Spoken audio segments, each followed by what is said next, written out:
What is going on, Headliner Nation? We sent out the bat signal. We're calling the nation tonight because me and Kyle just figured we'd hop on here and do another live stream. I mean, it's something that we didn't really plan. We didn't give too much notice again, Kyle, but let's spend a little bit of time here with the community. What do you say? I say we're going to hang out. We're going to talk some fantasy football. We're going to just woo the audience with our sweet, sweet voices. I don't know about I don't think we're gonna woo anybody, but we'll talk some football. We'll have some fun. Like I said, this wasn't really something we planned on with a lot of people. Didn't give a whole lot of notice, but if you're part of Headliner Nation, sometimes you realize we're just gonna go live randomly, and hopefully you have time to hop in the chat and talk some football with us. We got a little bit of time tonight, and we figured why not do it. Everything else seems to be going good. We got a few people hopping in the chat. Our own Chris Kennedy is in the chat also. He said he would hang out in the chat and help answer some questions also. Now, if I had to guess, at some point here in the very near future, the chat is going to be moving very quick. Obviously, we can't get to every single question from every single person, so we'll try to get as many as we possibly can here tonight. Try to get you guys, just interacting a little bit more, because that's what this is all about.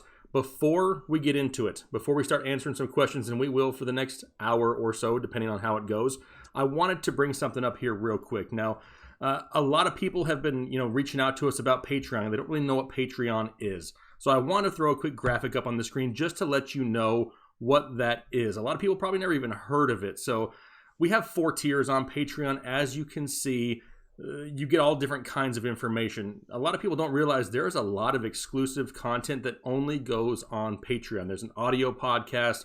We'll do articles.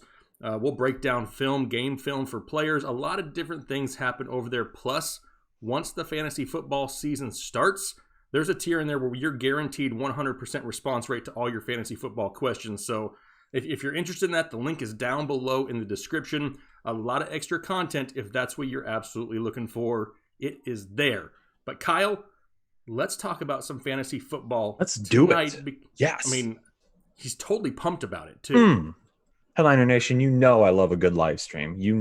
I love it. That's right. You got your drink handy? You're going to be staying good and hydrated tonight? Bottle of water. Ready to roll. Look at this. I'm going to lose a few man points for this, but I don't care. I was running a little bit low on time, and I was like, you know what? I need some coffee because I still have work to do, and it's getting late, so I need coffee. So I got like one of these like color-changing cups from Starbucks. Like, oh, look at that. Oh, you can see where my fingers were at. That's kind of cool. Yeah, I've never seen that before. Yeah, well, my wife bought like a case of them. So, yeah, we got them in the cabinet. We should get fancy headliner ones like that. That'd be cool. Okay, we'll see what we can find, Kyle. We'll try to find some color-changing cups. Let's start it off here, and I'm going to start just randomly picking some names. We're going to answer as many questions as we can and see who we can help out this week. The first one, and it's going to be a tough one, but I'm gonna say it. Mr. Wong wants to know about Josh Jacobs or Austin Ekeler. Ooh. We love Josh Jacobs. Ooh. But we love Austin Ekeler too. So this is very tough. I mean, in my opinion, I still think, Jacobs is a little safer. But the upside of Ekeler and the possibility, especially in full point PPR leagues, is through the roof. And I don't hate Ekeler whatsoever. I mean, I messaged you and Chris the other night in our group chat, and I was like, whoa. I liked Austin Ekeler before I finished up all my dynamic running back rating stuff for the draft guide. But after looking at his scores from last year, I am as excited as can be. So if you need like a safe option, if your running backs are kind of and you just need to make sure that you have like a weekly running back that you can trust, I'm going to go with Jacobs because he's going to get so much on the ground this year. But if you need upside, if you already have a safe running back, Austin Ekeler is going to have a huge ceiling this year. It's going to be big. It's going to be way big. Like, way bigger than the things I'm used to dealing with.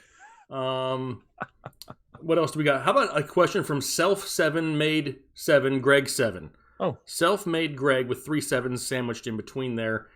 He wants to know what we think about Boston Scott. And this is a name that we've talked about in our group chat also, because as of right now, there's nobody else really in Philadelphia besides Miles Sanders. And we know that in the past, they've been known to use multiple running backs in that system. And Boston Scott proved last year that he was capable of producing when, given an opportunity.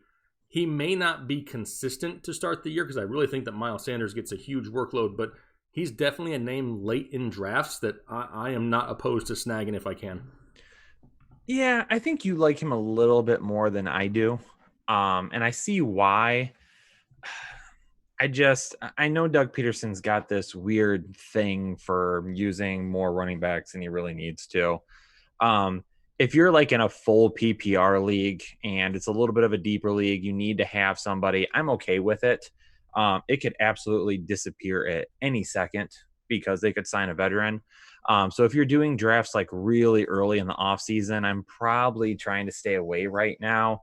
And maybe grab like a younger guy that could take a job away or something like that. So I don't hate it in a full PPR league. I think it really depends on the type of league you're in, scoring and things like that for me to bite on it. Yeah, he's not somebody that I have to have at the end of drafts. It's just if you got nobody else and you're looking for somebody, as of right now, not a bad option just because where he sits on the depth chart. Willie Mays, not that Willie Mays.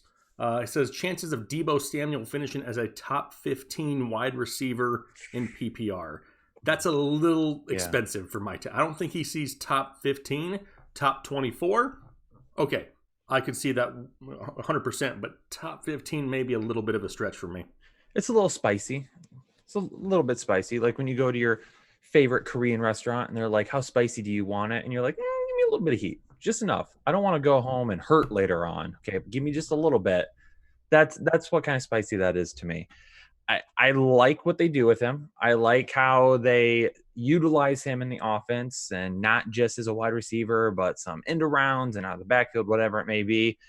But with Brandon Ayuk and with Raheem Mostert, I mean, I don't know if Deebo's ceiling is as high as what we saw at the end of last year. So I'm a little apprehensive about that. I would say probably low end wide receiver 2 for me right now is probably where I would have him. Yep, that would make sense. Anton Verzak says, waiting for the fantasy guide to come out, scheduled to drop June 30th, so it's not that much longer. If we can drop it earlier, we will. But there's a lot of information that's going into that. But he wants to know what rookie running backs should they target.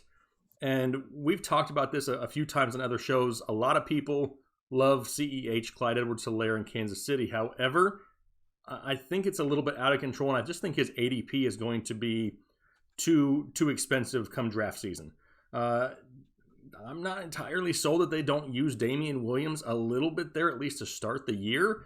So, in my opinion, he's just gonna get too expensive for me. Jonathan Taylor, yes, I don't mind, but it's going to be one of those things we have to watch the ADP because Marlon Mack's still going to be involved. Nyheim Hines still could be involved in that backfield. Now, I think Taylor takes it by midseason or so, but is that going to hurt you the first 6-8 weeks of the year if you're reliant on Jonathan Taylor? DeAndre Swift, another guy who we've talked about a lot, but he's going to have to, what kind of split is there going to be with Kerryon Johnson? I mean, there's just so many questions surrounding the rookies, in my opinion, that I don't see myself in regular redraft leagues, Kyle, having too many of the rookie running backs this year.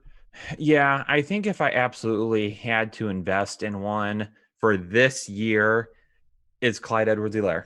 That's the guy. Number 2 for 2020 is probably Jonathan Taylor for me. Just because, again, going through the DRBR, the good old DRBR, Marlon Mack just is not that good. And, I mean, he's been all right because of the offensive line that he runs behind. Jonathan Taylor is much more talented than he is, though, so he could take that job away at any point, really. It's just a matter if the Colts want to give him that type of a workload this year. But, for as much as we're kind of like, with the rookie running backs this year, like Jonathan Taylor, J.K. Dobbins, Clyde EdwardsHelaire, like starting in 2021, we could have some top-tier talent at running back with these rookies. So year 2 could really be the breakout for a lot of those guys. Yeah, absolutely. We see Sumo Ninja 02 out there in the chat with a little bit of support for us. We greatly appreciate that. Thank you so much. Our boy, Booger. Booger in the chat. Booger's in every comment section of every video. He says, the key to ride with Clyde is if he can pass block. If so, he's good to go. Just saying. I think he's going to be okay in the pass blocking, scenarios. I just think they're going to start it off a little bit slower to start the year. 100% by end of season, as long as he's healthy, Clyde Edwards-Helaire is going to be producing fantasy points. You just got to be careful, though, because with the ADP that he's going to be at, you're going to be drafting him as somebody that you're reliant upon to start the year, and he may be somewhat inconsistent the first few weeks. And Damian Williams isn't going anywhere with CEH either. I mean, Damian Williams is going to get some carries on the ground 100%. Kyle, you're looking like a snack tonight. I know, true legend out there. My secret admirer. I mean, I don't know what to do anymore because you got your fans like that with comments like that. Last week on the live stream, everybody wanted to see Chris's feet. I don't know if they just thought it's because he was petite and they're probably cute or what. But I'm starting to get a little bit self-conscious here. I mean, I get it. I'm older. I got a bald spot, but come on. I mean, what's going on? Let's see here. Legend is always like, he's always frisky though. If it is a he, I don't know if it's a he or a she, to be honest with you. That's a great question also. Hologram Nunchuck, we see you out there. Appreciate you. What about B-Lee? Says Julio or Henry in a 12-team PPR league? Are we? I think I need some context for that. Are we talking like as a keeper? If we are, then what are we doing? Is it a trade? You know, who else do you have as a keeper? Who else is on the team there? Is it a trade? Who do you have at running back or wide receiver already? What if it's a draft spot? Drafting, and we're talking about in the draft. Because it's PPR, I would probably end up having Julio just above Henry, but it's close. It's going to be really close. I'd probably lean towards Julio also because the biggest knock on Julio is touchdowns, right? It's not receptions and it's not yardage. So if it's a full PPR league, he's going to have that one up because you know he's going to get the receptions. So by a hair, I'd have to go that way also. What about... T-Quick 281 is asking about Mixon in the first round. I'll take Mixon at the end of the first. I absolutely love Mixon. I can't give it all away because I'm going to have a video here in the next few weeks at some point about why you want Joe Mixon on your team this year. But everything points to him having a great season, to be honest. I'm absolutely loving him. All of his stats show that he could just break out this year. The reason people continue to ask this is just because the volume in the passing game hasn't really been there. But he's still over 1,000 yards the last couple of seasons, and that includes last year when really he had a sucky first half after that offensive line was decimated in the preseason. So, yeah, and I think that's the biggest key is don't get caught going on to ESPN.com or NFL.com and just looking at the little stat box on the top that says 1,000 yards, 220 carries, a handful of touchdowns, and then you just write the guy off. There is so much more than just that little stat box. And I think so many times people get caught up with just that. You got to dig a little bit deeper. That's how you really get to those championships in fantasy football, is trying to find that outlier. Everybody's going to be off Joe Mixon. Is there any reason why we should be on Joe Mixon? And if there is, he's what's going to help set you apart. And it's not just Joe Mixon. That goes for a lot of other people in fantasy football. And that's why we do these deep diving videos that we do, because we don't want to just say, oh yeah, Mixon, we like him. He had a rough go of it last year. He should be good. I don't want to base it off of shoulds and I thinks. Let's put some data down on the paper. And if it works, we go for it. If it doesn't work, then you watch other channels, because that's what a lot of other people do, is just give you names. We're trying to give you the information. So yeah, watch out for the Mixon video. If you follow Kyle on Twitter, you know that he absolutely buried somebody like a week or two ago in a Mixon chat. It was hilarious. I was laying in bed trying to go to sleep, but I just couldn't pull away because I was just watching somebody else just digging a hole. I mean, it was bad. Kyle, like Mad Kyle came out. Not in a mean way, but if you ever piss Kyle off, I've learned this. It's been a couple years with Kyle. He will bury you with information to the point to where you're just like, I give up. Okay, you win. You win, because I don't want to dig any deeper. That's basically what happened. Like, I'm willing to go there. If you don't agree with me, that's fine. But you got to be ready to debate it a little bit. And I'll always say I'm wrong. If you bring up something and I'm like, you know what, that's a great point, I'll back off. I'll say, you know what, you got me. I'm willing to do that. Somebody brought up squirrel nuts. I know. I saw that. Anton brought it up, and I was like, it's been a while since we've talked about squirrel nuts. I don't even remember what. I remember squirrel nuts, but I don't remember why we said squirrel nuts. That was last year. Yeah, I said it. I don't remember why I said it. I don't every remember why squirrel either, finds though. a nut or something like that is what I said. Oh yeah, you said every squirrel's nuts though. That's what. Yeah, every squirrel's nuts. Yeah. Taylor 954. He's asking about Ekeler. Also, is he a top shelf running back one? Thanks. If it's a PPR league, I have no issues putting Austin Ekeler inside a top 12. Absolutely not. I like this question from Mark Dykes about Hunt or Geis as a third running back. It's definitely going to be Kareem Hunt for me here. The reason I like it is because I like that people are still talking about Geis, okay? Because I'm going to bring this up several times tonight, but the DRBR, the dynamic running back rating, which you can see in the draft guide, the reason I'm talking about it is because I'm finishing it up right now. I've found some really interesting stuff, and Darius Geis is one that just stands off the page. His dynamic stats is what I call them, because a part of this rating I take into a lot of different things into account. But his dynamic stats were through the roof last year in the little time that he played. If he can be healthy, he's a guy that could just absolutely erupt at any point. 100%. Absolutely. It shows we got, a whole 134 people watching right now out of 81,000. A lot of more people needed some heads up on it apparently, but do us a favor, hit the like button. That will help get some more people here in the chat and really bring the nation together. So if you can hit that like button, we appreciate it. Let's see here. Great question from Wendy's McNuggets.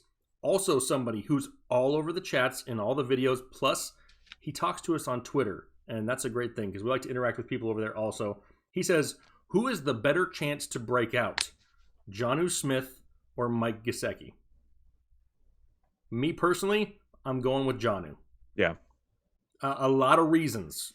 We mentioned Jonnu like a month ago in a video with a lot of different stats and stuff. I love some Jonnu. Yeah. Love some Jonnu this year. I did. Yeah, absolutely love Smith. Definitely think he's a big breakout candidate this year. We talked about Gesicki, though, on our podcast the other day with Chris and dived into him a little bit more. And I really, really liked him till about a week ago. And then I saw on Twitter some of the last few years of what they've done in that offense run by Gailey. So I don't know. I'm worried. I'm kind of worried about him now. I'm going to have to dig into it a little bit deeper. So, yeah. Oh, Randall says he's Thunder fan on Twitter. Just FYI. Love you guys. Randall, what's going on, man? I know exactly who he's talking about. That's awesome. His picture is of a Thunder jersey. And if I remember right, and I could be totally wrong and outing myself here, I think the number on the jersey is 0. It might be. Am I right? I don't know. I was going to say 11 for some weird reason. Oh, well, whatever. At least he knows we pay attention to him because we know what his logo is. Yeah. Let's see here. It's Superfly TNT says neither. It's Hayden Hurst. We like Hayden Hurst also. He's also somebody else who we've talked about. More than one person can break out in a year. Don't forget. Let's see here. What else do we have? Is Melvin Gordon a good running back 2 for Rico Morlacchi? Sorry if I butchered it. I think he's a decent running back 2. I don't overpay thinking you're going to get what Melvin Gordon used to be, but I still think in that offense, he could be a top 24 running back all day long, which would put him right there in the running back 2 category. Yeah, I think I'm going to have to pass on Gordon this year. I mean, if the price is right, I'm okay with it. But if the price is anything even remotely over what I'm comfortable with, I am steering clear 100%. I don't love the inevitable split we're going to see with Lindsey in some way, shape, or form. And I don't love his transition over to Denver. And maybe I'm reading too much into it, and maybe it's not that big of a deal. And this might be like a cool study to try and do, but I just don't have any time for it right now. But to see people like in terms of elevation, like, does it cause issues? Because I feel like moving from LA down by the ocean up into the Rockies could cause some problems. Like, he's going to have to get used to it. I mean, I know he's played games in Denver before, but he's going to have to be doing it every week. He's going to be training there. He's going to be working out there. So I'm just wondering maybe if to start the season, if he doesn't start a little bit slow because of it.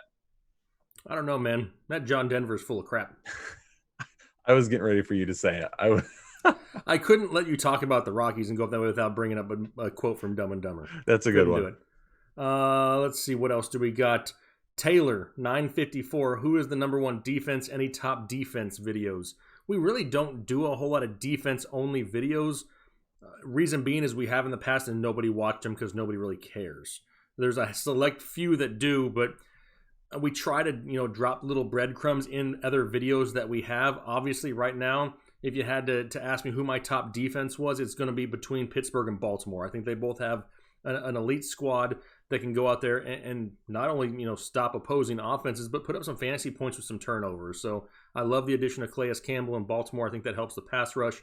It's an overall great situation for both of those teams there. It'll be fun to watch them go head to head this year. Carsey Fighter says is a top tight end worth a second or third round pick. I'm going late round tight end this year. Now, if you get to the third round and you have a running back and you have a wide receiver and you're like, oh, I want to go tight end, or you have two running backs, I would not get a tight end before I have a running back, though, for sure, 100%. If you're one of those late round running back people, I'm not taking a tight end over a running back first. But I did a mock draft last Monday, so go check it out after the live stream is done. And I did late round quarterback and tight end. And some of the value that you get later on at tight end, so you can make sure that you get a running back 2 or wide receiver 2 in those first 3 rounds, is excellent this year. So me personally, I'm staying away from it this year. But if the value is right, you can't just say no either. So to me, it really, and when I threw up the number 3, reason being is I will in the third round, because it's all going to depend how the draft goes. Obviously, my plan is to make sure I load up on running backs early. But if a Kelsey or a Kittle are sitting there in the third round, I'm probably not going to pass it. And that's just, the way it is. More than likely, they probably won't be in most drafts. But if they were to fall, especially the mid to late third, and I know I got another pick coming up at the beginning of the fourth, more than likely, then I may look to do that in the third round with one of those 2 guys. And as much as I like Mark Andrews, I'm not taking Mark Andrews that early either. So Kelsey and Kittle would be the only 2 that I would even consider. Yeah, absolutely agreed. Let's see here. Nick Germscheid. Hopefully I got it right there, Nick. Says, is my team good if I have Lamar, CMC, and Saquon on the same team? Yeah. I'm going to guess this is sarcasm. He didn't lay it on very thick, but yeah, your team's pretty good. I think you should be fine here in 2020 and maybe the future if it's a dynasty team. Let's see. Nathan Mirren, best pick options at the 104. I don't know if you're talking about a rookie draft or you're talking about a redraft regular league. I don't know too much it is that you're looking for. Put it in the chat. We'll try to look for it. Here's one for you, Kyle. I've seen a couple of questions real quick just about Chris Kennedy. Someone's asking who he is. Yes, he is a part of us. He is one of our members here. Does an excellent job for us as well. So if you see Chris Kennedy answering your questions, take his advice. Yeah, yes, he's on the payroll. That's unless he says Cooper Kupp over Robert Woods. Then you ignore him, right? Then you ignore it. Yeah, but no, he is a part of us. All right, so what's the question for me? It was, how confident are we? Let's see where the name was. Is it about Dak getting a deal done? Yes, it was about Dak Prescott's deal. How confident are we that he gets a deal before the season starts? I'm pretty confident. I don't know how they could not get a deal done. I know they brought in Andy Dalton, but I don't care. The same things were being said about Zeke, and it just they have a way to be dramatic in Dallas and draw that attention and stuff. So I'm honestly not that worried about it. I don't think they make the draft investment in a CeeDee Lamb and stuff like that if they're not, going to bring back Dak. Dak is one of the top fantasy performers over the past few years. We've been on that bandwagon since it was not the cool thing to do. Oh, yeah. And I can remember almost getting death threats for liking Dak Prescott 2 years ago. Mm-hmm. But, look where it's at now. Everybody's like, oh, he's my number 3 or 4 quarterback. They're not just going to let the guy walk and not play. They need to win in Dallas, and if they're going to win, it's going to be with Dak Prescott. Not only that, but if Ola Jerry ended up caving to Zeke, he's going to cave to Dak. It's going to happen. Yeah. It's Superfly TNT tossing out a dono through the super chat with a fist bump. Fist bump. What's going on, my man? Appreciate it. Thanks for your support. Yep. TH3 Danks, sleeper, Baker man. I mean, we like to call it the bake sale this year. The bake sale. Went from the bake show to the bake sale. They went from the bake show to the bake sale because the show did not happen, and now it's a sale, and you can get them at a lot cheaper price. So don't hate Baker, but the issue that I have with Baker is not so much Baker or his situation this year. It's that there's a lot of good quarterbacks that are falling at that time of the draft. It's not just Baker or bust. There's a lot of options down there that we like. So that question that we got earlier was the 1.04 and redraft. Yeah. Okay. So, I mean, it depends. If one of the big three running backs were to fall to me for some reason, whether it be, it's not going to be CMC or Barkley. They're going to go one or two more than likely. But if some reason, if Zeke gets to me, I'm okay with it there. Michael Thomas, if you really want to go wide receiver to begin with, you could go with him there. You could go with Dalvin Cook if you're willing to take the risk of him there and deal with the ceiling. Yes, Jake. Draft Alvin Kamara. You and I are going to disagree on that one this year. We are, okay. And that's why I raised my hand and didn't interrupt you because I was getting ready to say it. I was gonna go with a but I am back on the Alvin Kamara bandwagon this year. I think that he's going to be in that conversation once again for the top four. The receiving work is just. I know that you don't like it as much because the addition of Emmanuel Sanders and stuff like that. I get it, but I still think that he's a huge part of that offense. And at the number 4 pick, if it was up to me, I'm going with Alvin Kamara because if I go Michael Thomas, now all of a sudden I'm waiting till the very end of the second round to grab my running back 1, and I may be in a little bit of trouble if I do that. If I do that, I'm going to end up with running backs at the end of the draft that are like Todd Gurley, David Johnson, the guys that James Connors, which aren't horrible, but the reason that they're not horrible is because they're a value because they can be your number 2 or 3. I don't know if I want them to be my number 1. Yeah, and I literally just finished the Saints DRBR write-up. So that was the one that I actually did right before we ended up going live here. And I think he'll be safe. I'm just worried that we're going to be asking for too much ceiling like what we saw a couple of years ago when he had, I forget what it was, like 18 total touchdowns or whatever it was. I don't know if we see that Alvin Kamara anymore. Your argument's good though about taking him because you're worried about what else you'll get, especially if you're right there. Solid argument. 100% agree with that. I'm just worried that if we think too much ceiling, we're going to end up being frustrated later on. Nothing worse than being frustrated, Kyle. Let's see here. Devontae Parker or Emmanuel Sanders? From Rico. Well, you're going to have to take Devontae Parker a lot earlier than Emmanuel Sanders. And that's a little bit of an issue. And my only thing with Devontae Parker, I ragged on that dude and called him Fantasy Bigfoot for a year and a half because he would show up and then he'd disappear. There'd be like sightings of him. And then he absolutely went, crazy the end of 2019. But don't forget, the end of 2019, there's a lot of injuries there. There was no Preston Williams. There was no Albert Wilson. I mean, they were banged up, and he was one of the only options outside of a rookie tight end of Mike Gesicki. So I think that he was force-fed the ball a little bit more by Fitzmagic, and that kind of propped up his stats. And I think as of right now, the way that it's trending, this year in the draft, you're going to have to pay a premium price based off of his end of 2019 production, and that's what worries me. In my opinion, Sanders is a better value. You can get him late. You're not dependent on him for the entire season, and if he pans out in a Saints offense, you have a solid bench wide receiver late in the draft. I have a new favorite. Okay, no offense, True Legend. We're still good. But Tyler Choquette says, do you guys think Duke Johnson takes value away from David Johnson? I'm loving David as my RB3 right now. I'm just glad he brought up the name Duke Johnson. I just love talking about the Duke. The Duke. If David Johnson goes down for any reason, well, a lot of people want to bring up every once in a while still last season. We even made a video with Duke Johnson when he went to Houston. Me and Kyle, we didn't go 6 to midnight, but it was like a good 6 to 10. Oh, no, I did. No, We were excited because we're like, this dude's going to kill it. And we made a video and we were super excited about it. And there was a rankings video right around that time where we had Duke way high. And then obviously Duke Johnson didn't pan out, but they signed Carlos Hyde after the fact. That changed everything.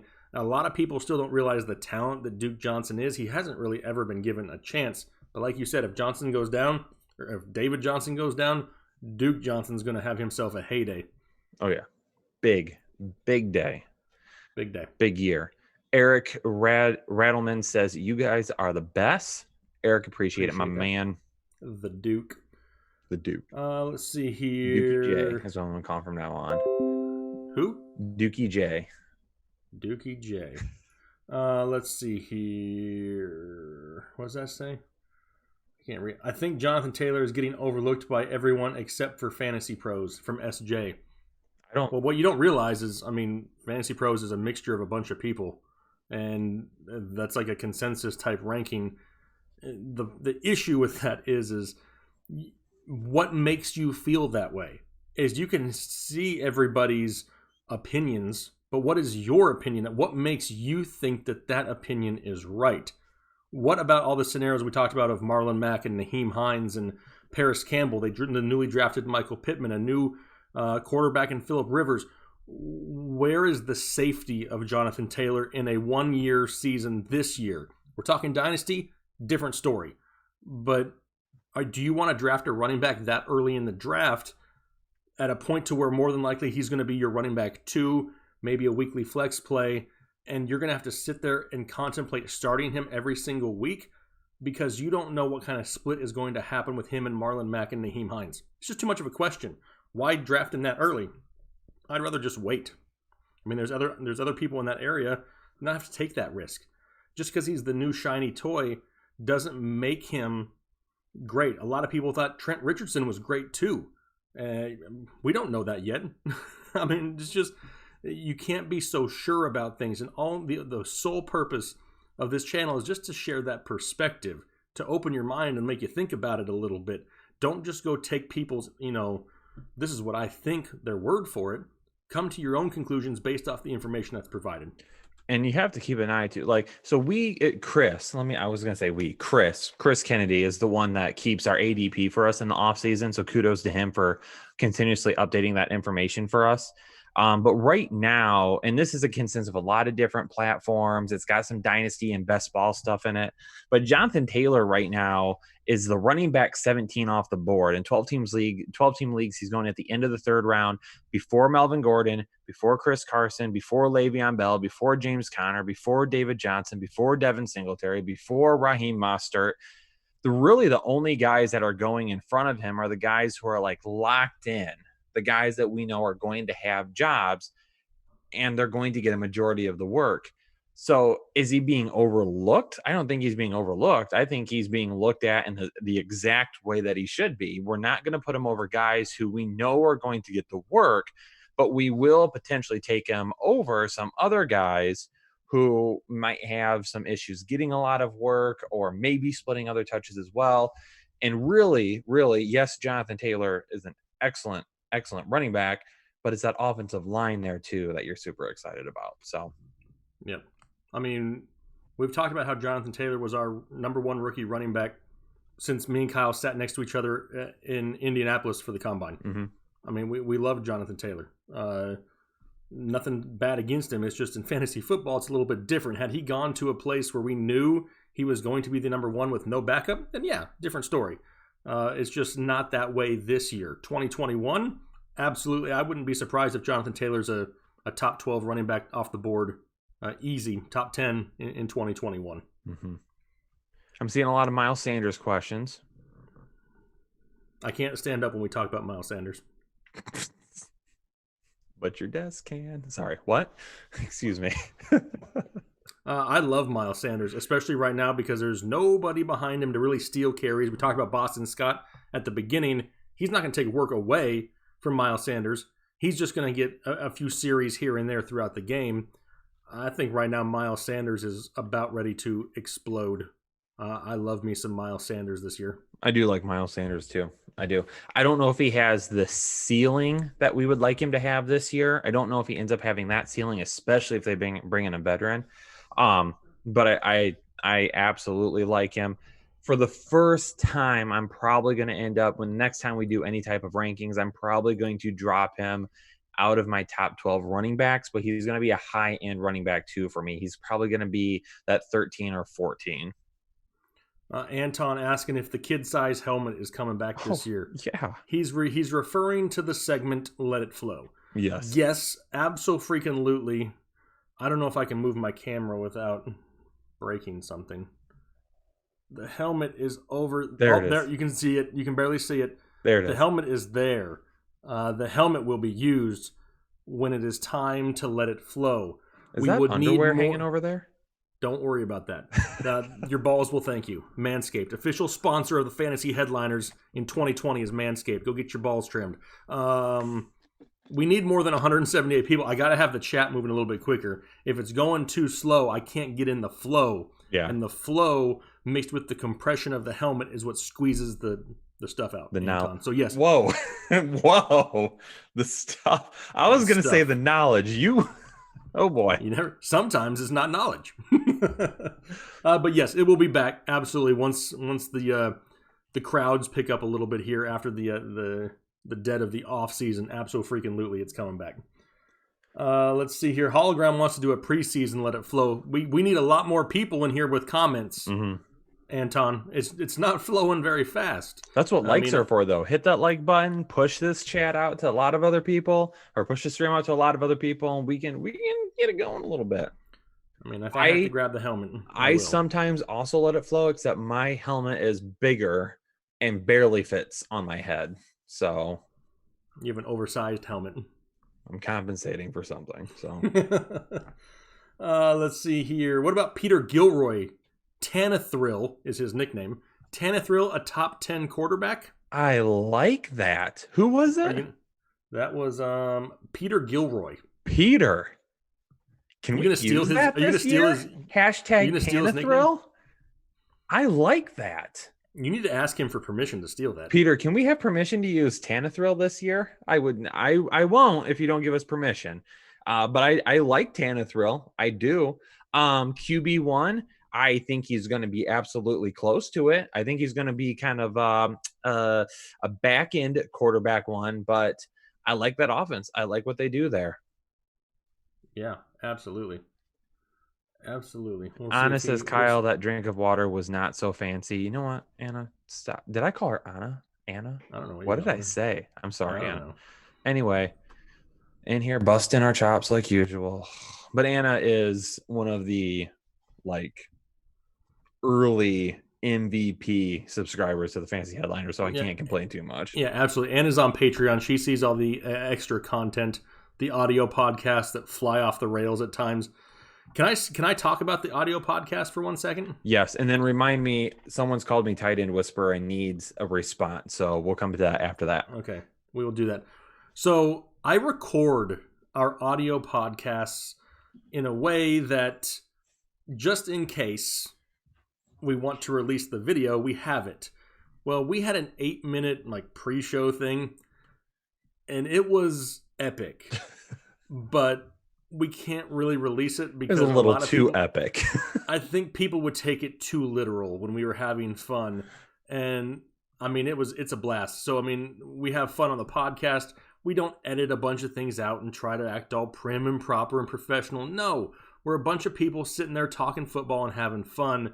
But the pre-show is something that I'm going to have to start, making sure we edit down and put in on Patreon, because the video of it is absolutely hilarious. Just talking about the host, Chris, with his underwear hanging over the microphone was enough to draw anybody in at this point.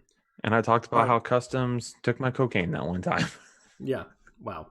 They didn't really, people. Okay. Yeah, that's what I said. People take it too literal. Yeah. No. Okay. So whisper, not literally, but figuratively, tight end and whisper to us. Randall, do you need me to whisper to you? The tight end whisperer is here, Randall. I can mute you. He wants to know Hurst, Hawkinson, Janu, Ebron in a PPR league this year. It's Janu Smith, then Hawkinson. Yes, I know people. I know you love yourself some Hurst, and then Hurst, and then Ebron for me. The whisperer has spoken. I'm there. Theron Blair says, who has more value in Dynasty, Hurts or Easton? I like that. You may not like my answer. I'm going to go with Hurts. I disagree with you. You do disagree with me? Only reason I disagree is more than likely Easton starts next year. Oh, wait. It's Eason, though. Is that what we're talking about, Eason. Yeah, sorry. It's Did Eason, I say right? Okay, Easton was typed? Eason, yeah. Right. It's Jacob Eason in Indianapolis. I think that Phillip Rivers is a one-year thing, and then all of a sudden, it's his team next year. Hurts is going to have to sit behind Carson Wentz for a while. And I think, too, and this is a good question because I think it depends on your team. If you're in a dynasty league that you're going to need a starter soon, or if it's a super flex league, okay, Easton's probably a guy that you're going to take first because Easton is going to be a guy that's going to start sooner. However, if it's like a one quarterback league where quarterbacks aren't nearly as valuable, or you have a couple of veteran starters that you're good, maybe 3 even veteran starters, I'll go with Hurts instead because I don't think Hurts lasts in Philadelphia. I think they pull a New England and they end up trading him somewhere at some point in time over the next couple of years. Entirely possible. Let's see here. Hologram Nunchuck says, whoa, I need a cigarette after that. Wow. Booger Dog says he'd love to see us have Big Phil and sit on the podcast with. I don't know who Big Phil is. Is he talking about Phillip Rivers? If it's Phillip Rivers, I would love to have a conversation with Phillip Rivers. If anybody in the world can make that happen, I would love to talk to Phillip Rivers. Him and all 47 of his children. Yeah. We had Chris answer a question out there for Scott June. Sorry, I'm horrible at names. And the question was keep Miles Sanders or Nick Chubb, and Chris answered Miles Sanders. This is the point of the show where Chris has been fired from the team. Just kidding, Chris. Just kidding. No, I mean, I don't. We'll talk about it later. Yeah, but he will be reprimanded for not saying Nick Chubb because I love the Chubb, but that's just me. Couple of good questions here too. Shrimp Boy 944 says, any second string running backs you think will take over a job that are going in later rounds? So we've talked about Jonathan Taylor already a little bit and what he could end up doing. J.K. Dobbins won't unless Mark Ingram goes down, but another one to keep an eye on. But the one going in the later rounds, okay, the guy that you can get the highest value on is my boy. Say it. Anthony McFarland. Yes. Mac Attack. Okay. I think this dude, he's so much different what they already have at running back.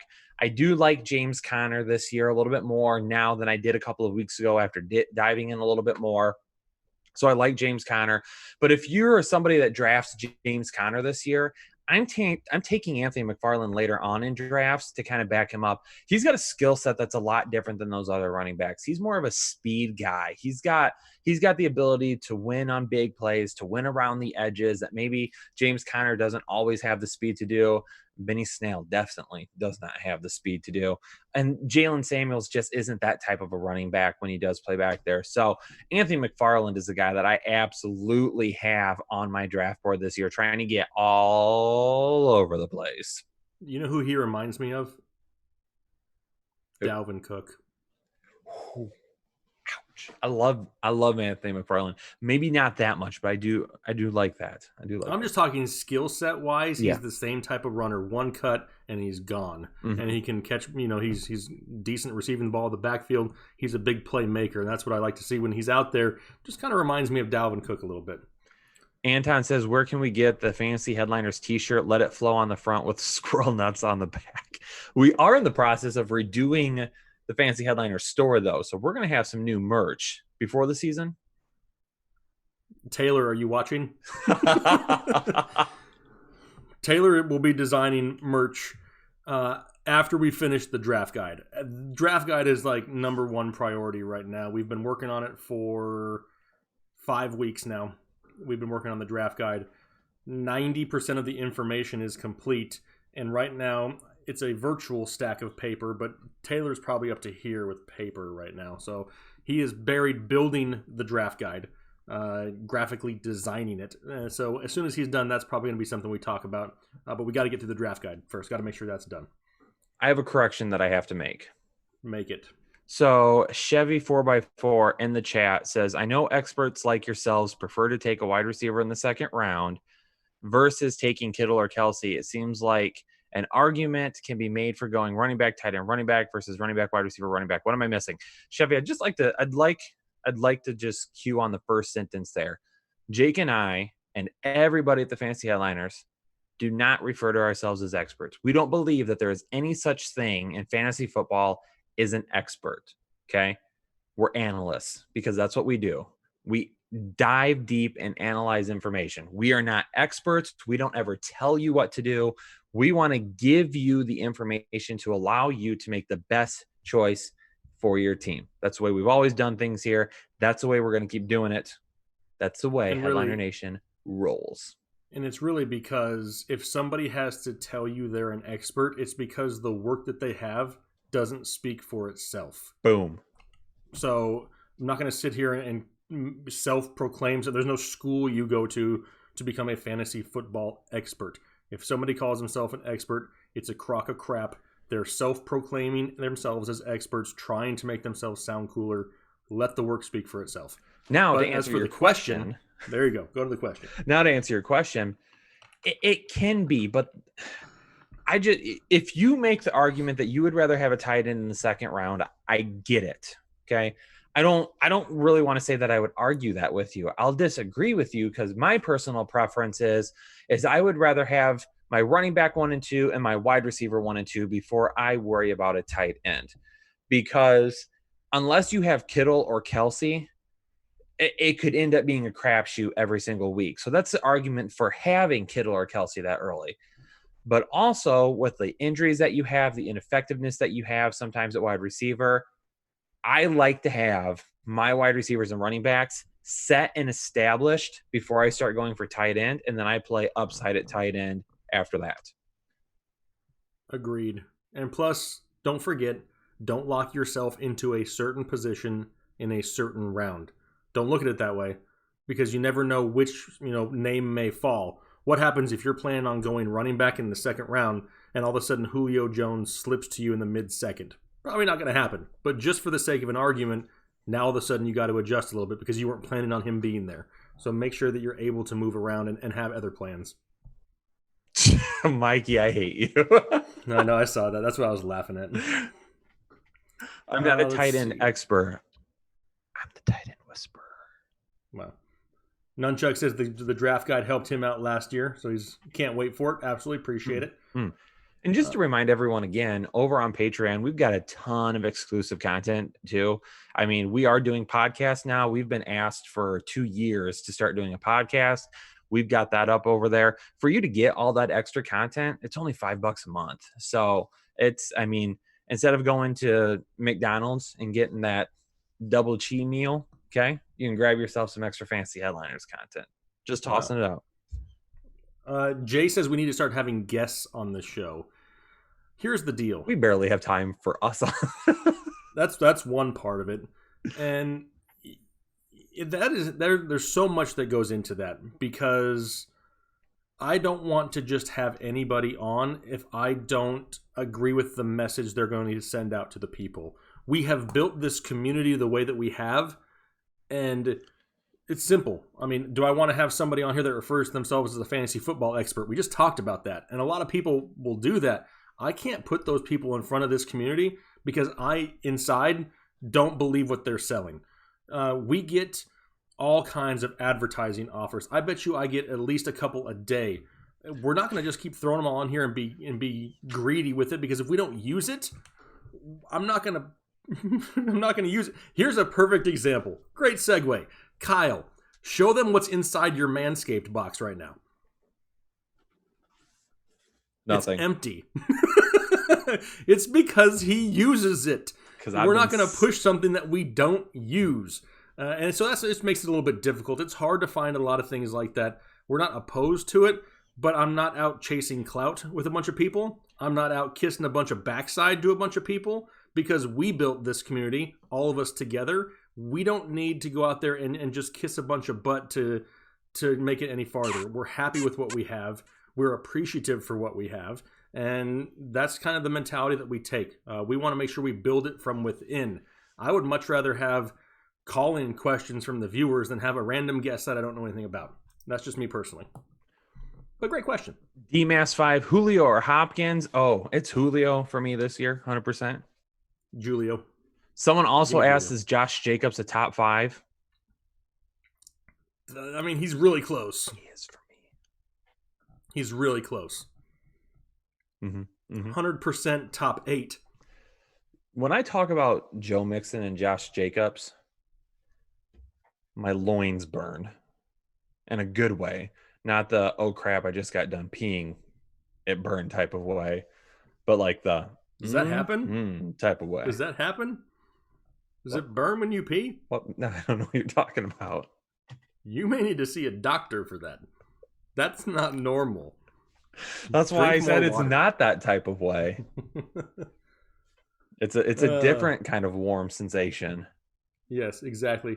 Can you discuss defensive players for IDP leagues? What are you laughing at? Anton said, if Kyle's the tight end expert, I'm afraid to ask, what is Jake the expert at? You don't want to ask, Anton.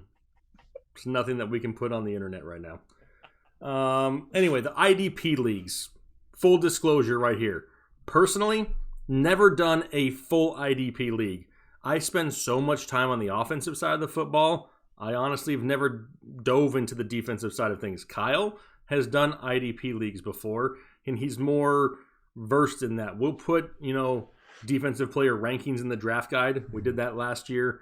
We'll mention players at times on the defensive side of the football. But as for like sitting here and giving you great IDP information, I'll be the first one to tell you that I can't speak on that too much. Yep. I do like IDP leagues. They're just a whole lot of work, so I can't do them anymore. But yeah, we put them in there. And then I tried to do a little bit of a write-up on it as well. But, those are questions that, we might have to answer a little bit more one-on-one because it definitely takes a lot. But I have to welcome to the chat the one winger himself, Mr. Matt Lone Boner. Matt Galloway, Lone Boner in the chat. The Lone Boner has officially made it to the chat. Mac, and what's going on, brother? Max over there flexing. Yes. Because he knows he's the Lone Boner. It says, what's A.J. Brown's floor or ceiling for Willie Mays? You said A.J. Brown? Yes. Whew. People love him. I don't love him this year, but I don't hate him either. Like, I'm not trying to get him in a bunch of my drafts, but I'm not like going past him on purpose either. So I'm kind of lukewarm on him this season. The upside is there. He played really well last year. I guess the questions are, do people pay more attention to him this year? Do they run the ball as much as they did last year? Is Tannehill just as effective as he was last year? So I think there's some questions about whether or not he can replicate what he did last year. But I like him. I don't hate him. I don't love him. I'm in between on him. That's just one of those guys where it's like, yeah. I mean, I think he has the ceiling of a top 15 wide receiver. However, I think his floor is a lot lower than a lot of people think. I'm not taking anything away from him. I just think that he's more bigger play dependent because he's not the type of guy that's going to rack up receptions. He needs the touchdowns. He needs those big plays in order to be, a value for where you have to pick him. Not off the bandwagon, but I'm not actively going out there and trying to draft him in all of my leagues this year. So Brandon Buttery has a question. I have a full even roster in my startup dynasty. Deshaun Jackson is at the top of our waiver wire. Should I dump off Malcolm Brown for him? I mean, I would take Djax over Brown because I don't think Brown's going to have a ton of value this year anyway. I think it's going to be Henderson and Akers. But I'm also not going to if you have to give up a top waiver priority to do it, I wouldn't do that. If it's just adding him as a free agent and it's not going to knock you down on the waiver priority, then yeah, I'm good. But I'm not going to lose a top waiver pick because of it. Agreed. Hazelnut, he's out there in the chat. What up, Hazel? Hazel. Or Nut, whatever you want us to call you. Mac just leaving out the one bone. Lone boner. He knows what it's all about. Jacko says, Alvin Kamara, Austin Ekeler, Travis Kelce. Who should I keep? Ouch. It's probably going to be Kamara for me, even though I like Eckler's ceiling more. Probably still going to roll with Kamara as the keeper. Yep, that's what I would do also. I already have him as number 4 overall, so I'm keeping him there anyway. I think he bounces back. Corey Godfrey says, where do we all stand on AJ Green? Well, you just did a video with AJ Green on it. Corey, did you not watch my video yesterday? It was yesterday, Corey. Not months ago, Corey. Yesterday, Corey. Corey, you're outing yourself as not watching the video. We're talking about yesterday. Corey, let's talk for a second, Corey. Just you and me. Just me and Corey going to talk for a second. Is this one? This is Corey Godfrey. Is this like... We have a couple of Corys that are like constantly in the chat. I just want to make sure you know who you're talking to. I have no idea. Corey, I'm just talking to you for a second, though. We love that you're a part of this community. I would really love it, though, if you watched all of our videos. Just giving you a hard time, Corey. No, he was in yesterday's video. A lot of information. What are you whispering? Watch it. After this is done. Go do it. Yeah, as soon as the stream is over, go watch yesterday's video. There's a picture of Keenan Allen on the thumbnail. I talked about Keenan Allen, T.Y. Hilton, and A.J. Green. A lot of information, and I gave you something to chew on there for him for this year. Josh says, for shame, Corey. Don't shame him. No public shaming here. No, we're not shaming. I just had a personal one-on-one conversation. It was a talk. Everyone close your ears for a second. Jake wants to talk to Corey. Corey, hit me up, Corey. You know what that reminds me of? Have you seen Basketball? Mm-mm. You've never seen the movie Basketball? It's like from the 90s or something, right? Yes. I've never have. I was probably too young to watch it when I watched it, but you would have probably been, graduating high school, I think, at the time. Wow. You're a dick. I hate you. You are not my friend. I am not that old. You're only, 6 years older than me now? Because I just turned 32. You're 38, right? Yeah. See? I'm almost 40. I mean, I look 25. I'm a man. I'm 40. Huh? I look 25. This is not the hair of any normal 32-year-old. That's right. Someone asked about Jalen Reagor. I don't know where it went to. We like Jalen Reagor. Oh, yeah. A lot. Austin thinks you should do some ASMR fantasy channels. Austin, this week in your lineup, you'll start Lamar Jackson at quarterback. Wow. That's awkward. Let's see. Thoughts on DJ Chark for K-Chew. That's your fault. You started that song. Andrew Pollock, just said we both look way older. He's banned. I'm kicking him out. Andrew. Do I need to have a one-on-one talk with Andrew now? You don't come into our chat and call us old. Everyone close your ears. Andrew, we have to have a one-on-one. How old are you, Andrew? Tell us. Anyway, DJ Chark. Love him or list him, Kyle? I can't tell you too much because I've got a very specific area in the draft guide on him. Just know I don't love him. Are you laughing at Max comment? No. Max says on Tinder he's 35. Mac, why are you outing yourself in the chat? I feel like you told me Mac's older than you before. Is that correct? Mac is older than me. He's not 35, regardless of what Tinder says. Mikey says your Tinder says you got one wing. It says Matt Galloway next to it. It says lone boner. Yeah, exactly. 35. M. St. G says he's disappointed in me because I haven't seen Basketball. My bad. I'll add it to the rotation at some point. Basketball So good. It's one of those movies that's not serious in any way, shape, or form. It's just funny to watch. Casey Sullivan's out there telling Corey, don't worry about it. He hasn't seen yesterday's video yet either. And Casey is an MVP member on Patreon. Casey and he hasn't seen the video yet. Is that Casey Sullivan? Yes. Okay. Yeah. So he's helping Corey out a little. I was just giving Corey a hard time. Rico says that the draft guide is 300 pages of Manscaped. It's not. There's no ads in the draft guide, but there are 300 pages of me after I used Manscaped. So there's not. Please, no. We're trying to sell these copies, Kyle. We don't need people thinking that that's what's in there. Austin you were says, right, though, Kyle looks like he just ads. turned 24. Like when I get older, tell me your secrets in a whisper voice. I call BS. Austin, you're my new favorite. You're my new favorite, Austin. Especially after Anna started complaining in the chat again. Yeah, well, that's normal. Let's see. Kunj Patel, what are your thoughts on Brandon Ayuk's production in San Francisco for PPR leagues? Will he replace Emmanuel Sanders' targets? It's possible. Only thing that has me worried somewhat about Brandon Ayuk is the potential of Jalen Hurd coming back also. A lot of people forgot about Jalen Hurd.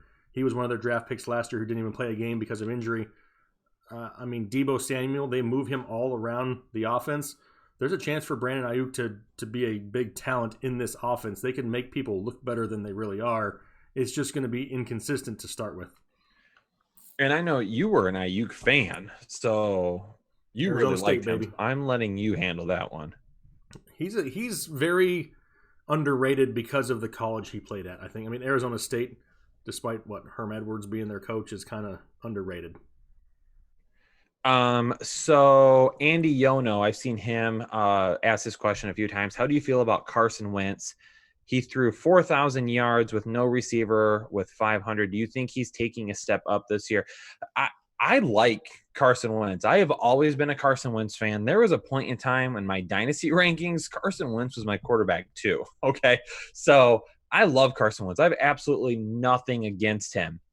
I don't really have him as a quarterback one right now because yes, he didn't have weapons last year, but that's because the weapons that he typically has around him are consistently getting hurt. And those are the same weapons he has now outside of Jalen Reagor. So I just still have some concerns about what that offense is going to do. Are they going to run more 2 tight end sets and get Goddard on the field more? I like that. If they do, that would be excellent. Are they going to run the ball more? Or if they do end up signing a veteran running back, do they run the ball a lot with whoever that is and with Miles Sanders? So there's some hesitancy there with me, but I do like him. Now, if Reagor ends up popping off like we think he will and ends up being a stud and they maybe add another weapon next year, then he shoots up the boards for me next year. But I think right now I'm not necessarily jumping to grab him. Yeah, his opportunity is a lot better. You can definitely say that this year. It's kind of why we were kind of had scratching our heads over the signing, drafting a quarterback in the draft. Why? You just paid Carson Wentz all that money. Why go out and draft Jalen Hurts? Josh says that there's an unrated version of basketball. I did not know that till now. I don't know how it can be unrated based on how the actual one goes. Well, we know what Kyle is doing after the live stream. Working? Yes. More work? Yes. Adam C. Does it make sense that Lockett has a lower ADP than DK? I think Lockett is way safer. I think we got to switch that. You think DK is more safer? I do think more safer. Is that proper English? Do you think DK is more safe? It passes. I said more safer. It's pass. No, I'm going the other way with it because I think Metcalf is going to be the target guy there. Lockett over the last couple of years, yes, does have tremendous upside every single week, but he disappears for stretches and gives you really bad games at time. You're going to have guys like that on your roster. If that's your wide receiver 3, though, that's great because you've been able to get Tyler Lockett as your wide receiver 3 the last couple of years. But this year, this year, I think you're going to see some of that volume shift to Metcalf and then him be more of the target guy, maybe not nearly as many touchdowns as Tyler Lockett, but pretty close and just on a weekly basis, a little bit safer floor. That's what I feel like. Yeah. Hey, I get to take this next question. Casey has asked me a question. He says, Jake, does Kyle make the top 3 in your staff? Casey? Yeah, he does. Barely. 1.03. Chris, yeah, I mean, he's like the 1.03. I talk to Kyle so much. I probably talk to Kyle more than I talk to my family. And vice versa. Yeah, and even though we're 1,000 miles apart, we have a lot of time together. And so, I mean, we like to bust each other's balls a lot. Like, a lot. But no, I mean, obviously, there's what? How many people? How many people do we got, Kyle? You?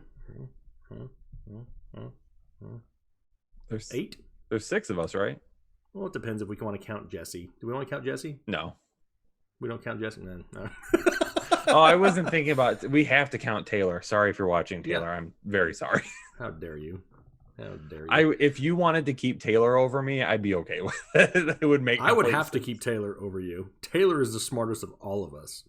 And nobody knows who Taylor is. You keep Taylor over yourself at this point. Probably. Even if I left, Taylor could keep the channel going. More better. That's right, Nunchuck. How about this? Randall Peck, can you rank Thielen, Ridley, and Boyd? Can you? It's really, I mean, nothing against Tyler Boyd, but he's 3rd there. So it's really between Thielen or Ridley 1 and 2. Am I crazy for saying I take Ridley over Thielen this year? You're not. You're not crazy. Okay. I think Thielen is safer over Ridley, but the ceiling is out of this world for Ridley this year. So, I mean, I like both of them. I mean, I think Thielen was in my top 12 rankings the last time we did our rankings, which was like about a month ago. I mean, he may slide down a few spots, but you're not crazy at all for thinking that. Austin says, Kyle, I hate to say it, but the Lions are maybe going to make the playoffs, but I'm a Packers fan, so I don't know. Austin, for the first time ever in my projections this year, I have the Lions winning the North, and I'm a Lions fan. I've never done that in my entire life. I have never, before a season started, said, I think the Lions are going to win the division this year. But that division is going to be basically the Lions, the Packers, and the Vikings. One of them is going to finish 2 games over 500. The other one's going to finish at 500. The other one's going to finish a game under, and that's going to be that. Yeah, that's right. Let's see here. Matthew, when is the draft guide dropping? Right now, scheduled for the same day as last year. June 30th is the scheduled drop date. I mean, if we get it done earlier, we'll release it earlier. But right now, June 30th is the scheduled drop. It's going to be close to 600 virtual pages. Yeah.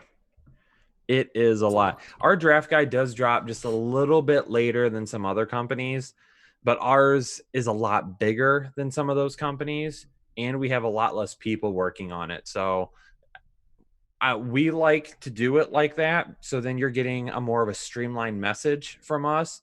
With some of these other companies, they actually outsource their draft guide to writers. So then you've got a writer for a different website giving an opinion than this guy and this guy. So we keep it more in-house than some other people. Yeah, it's all done by us, by members of our team. And It doesn't go out anywhere else. I'm seeing some Allen Robinson questions about his ADP right now. He is the 12th wide receiver off the board, coming in at the end of the 3rd round. And the question actually said something about, and I lost it, said something about Mitchell Trubisky was scheduled to be the starter. I don't necessarily think Trubisky is the starter right now. They went and got Nick Foles for a reason. That is going to be a full-fledged open competition. And what do we refer to it as, Kyle? It's a battle for who sucks less. Yes. Between Trubisky and Foles. It's kind of a hot mess in Chicago, not just at the quarterback position. You just don't know what to expect from that offense. Let's see what else we got. Mixon will be a breakout if he doesn't hold out, Jason Harris.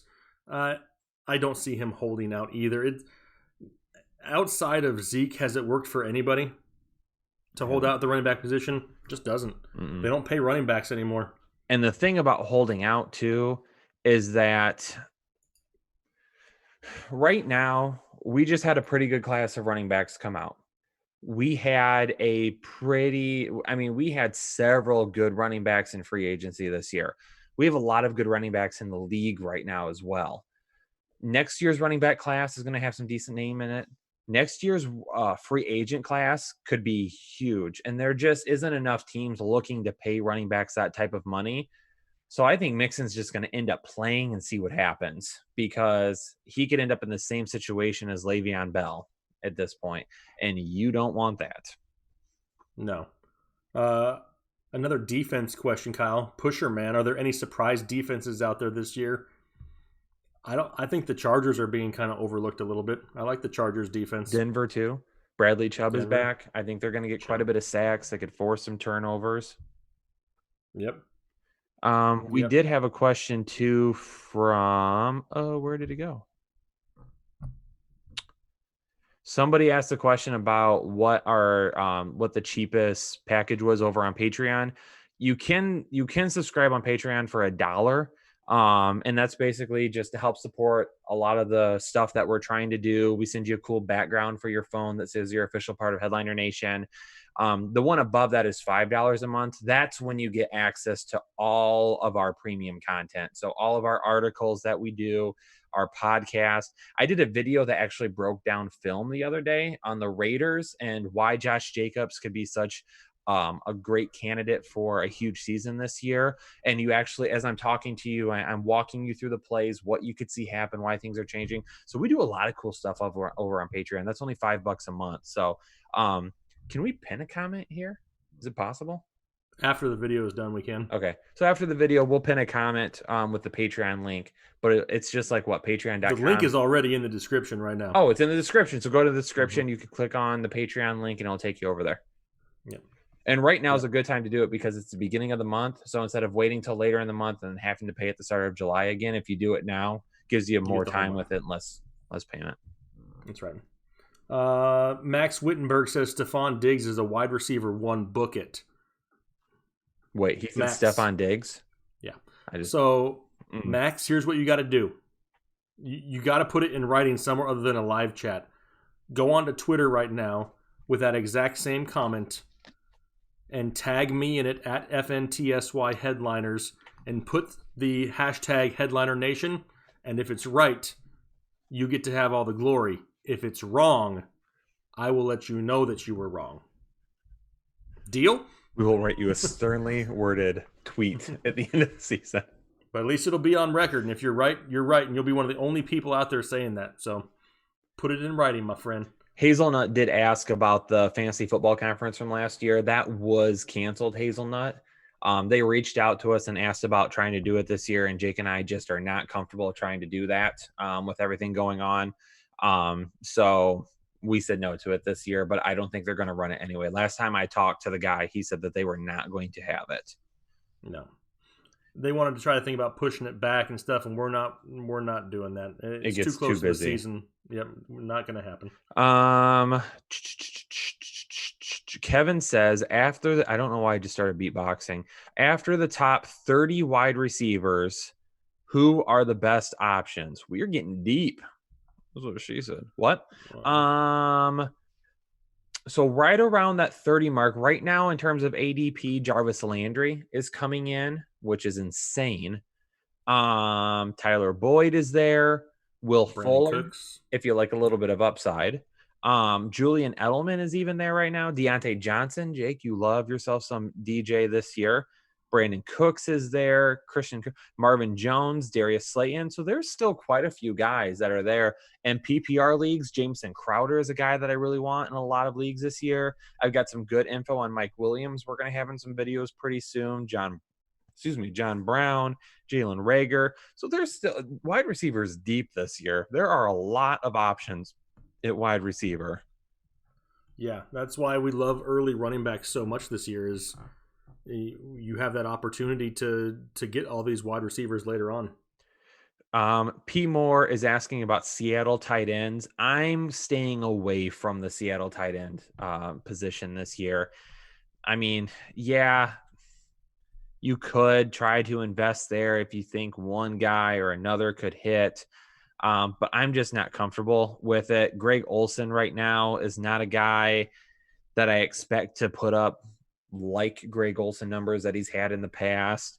Plus, there's that chance that Will Dissly is going to be good to go by week 1. Yeah, and I liked Will Dissly last year as a waiver wire pickup. He did really good for some guys till he got hurt.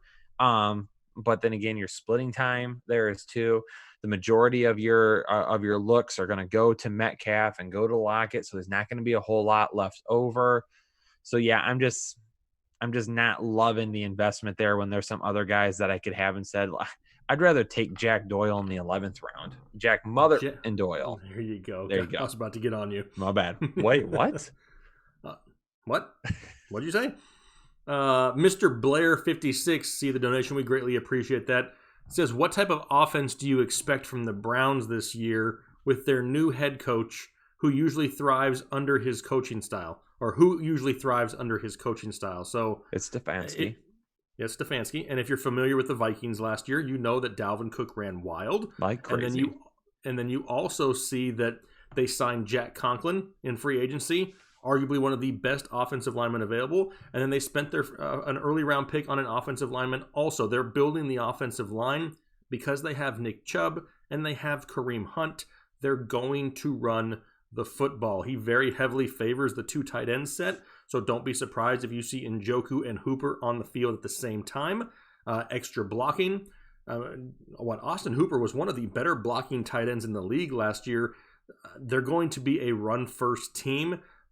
However, don't forget, with Odell Beckham and Jarvis Landry, what that's going to create is defenses are going to have to creep into the box to take away the run, and Odell Beckham and Jarvis Landry are going to see a lot of one-on-one coverage on the outside, and they could have some big plays because of it. Yeah, and you bring up the 2 tight end sets, and Kyle Rudolph really didn't do a whole lot last year until towards the end of the season, and Irv Smith Jr. was really irrelevant for the entire year. So I know David Njoku has been a popular name in the past for people. I know Austin Hooper is coming off a big season, but even though they do run 2 tight end sets more often, it's not necessarily setting them up to pass to the tight ends. Sometimes, like when I talk about 2 tight end sets with the Eagles and being excited about that, that's because I think Goddard and Ertz on the field together could be tremendous weapons for Ertz, and they would use them in that way. It's different for the Browns because the reason they're putting 2 tight ends on the field is to run behind those 2 tight ends more often. So that is why I'm not really feeling Austin Hooper this year. So just talking about the Browns here real quick. I know he's coming off a big year last year, but with Austin Hooper too, I did a video on Hurst a couple of weeks ago, and I talked about Austin Hooper. The reason Austin Hooper had such a big year last year, 75% of the routes he ran, according to Pro Football Focus, were underneath the defense. They were in that 0 to 10 yard space. All of it, almost half of his targets, if not more, came in the middle of the field, 0 to 10 yards away from the line of scrimmage, because the running game was so bad last year. They did not run the football very much, and they were not good at it when they ran the football. This was the first year in a while that they've averaged under 4 yards a carry. So they were using those shorter routes with Hooper, those high percentage routes, basically as their run game. So Hooper fed off of that, and that is why he had such a big year. That is not going to be the same way the Browns are going to use Austin Hooper this year. So I don't know why Hooper signed with them. I don't know what it was about the scheme and the coaching staff. I think he probably could have gone elsewhere and been a better offensive weapon, but who knows? Well, that's why a lot of people always say, oh, these guys forgot about Austin Hooper when we do our tight end rankings. No, we don't. We just don't see anything like we do last year. Yeah. And this might be the deepest tight end class that we've seen in a while for tight ends for fantasy football purposes. So we see here, Kunj asks, how many catches was a healthy Brandon Cooks catch? I'm going to guess right around that 70 to 75 mark. Yep. That's kind of what you get from Cooks. Yep. Who will carry the most for the Colts? I still think Jonathan Taylor has the most carries this year, yes, but the bulk of them will be second half of the season. Yep. All right, let's see here. What time is it? It's 10:20. Here's what we're going to do. 10:22. Because if you're familiar with our live streams, typically what we do is we do as much fantasy football as we possibly can.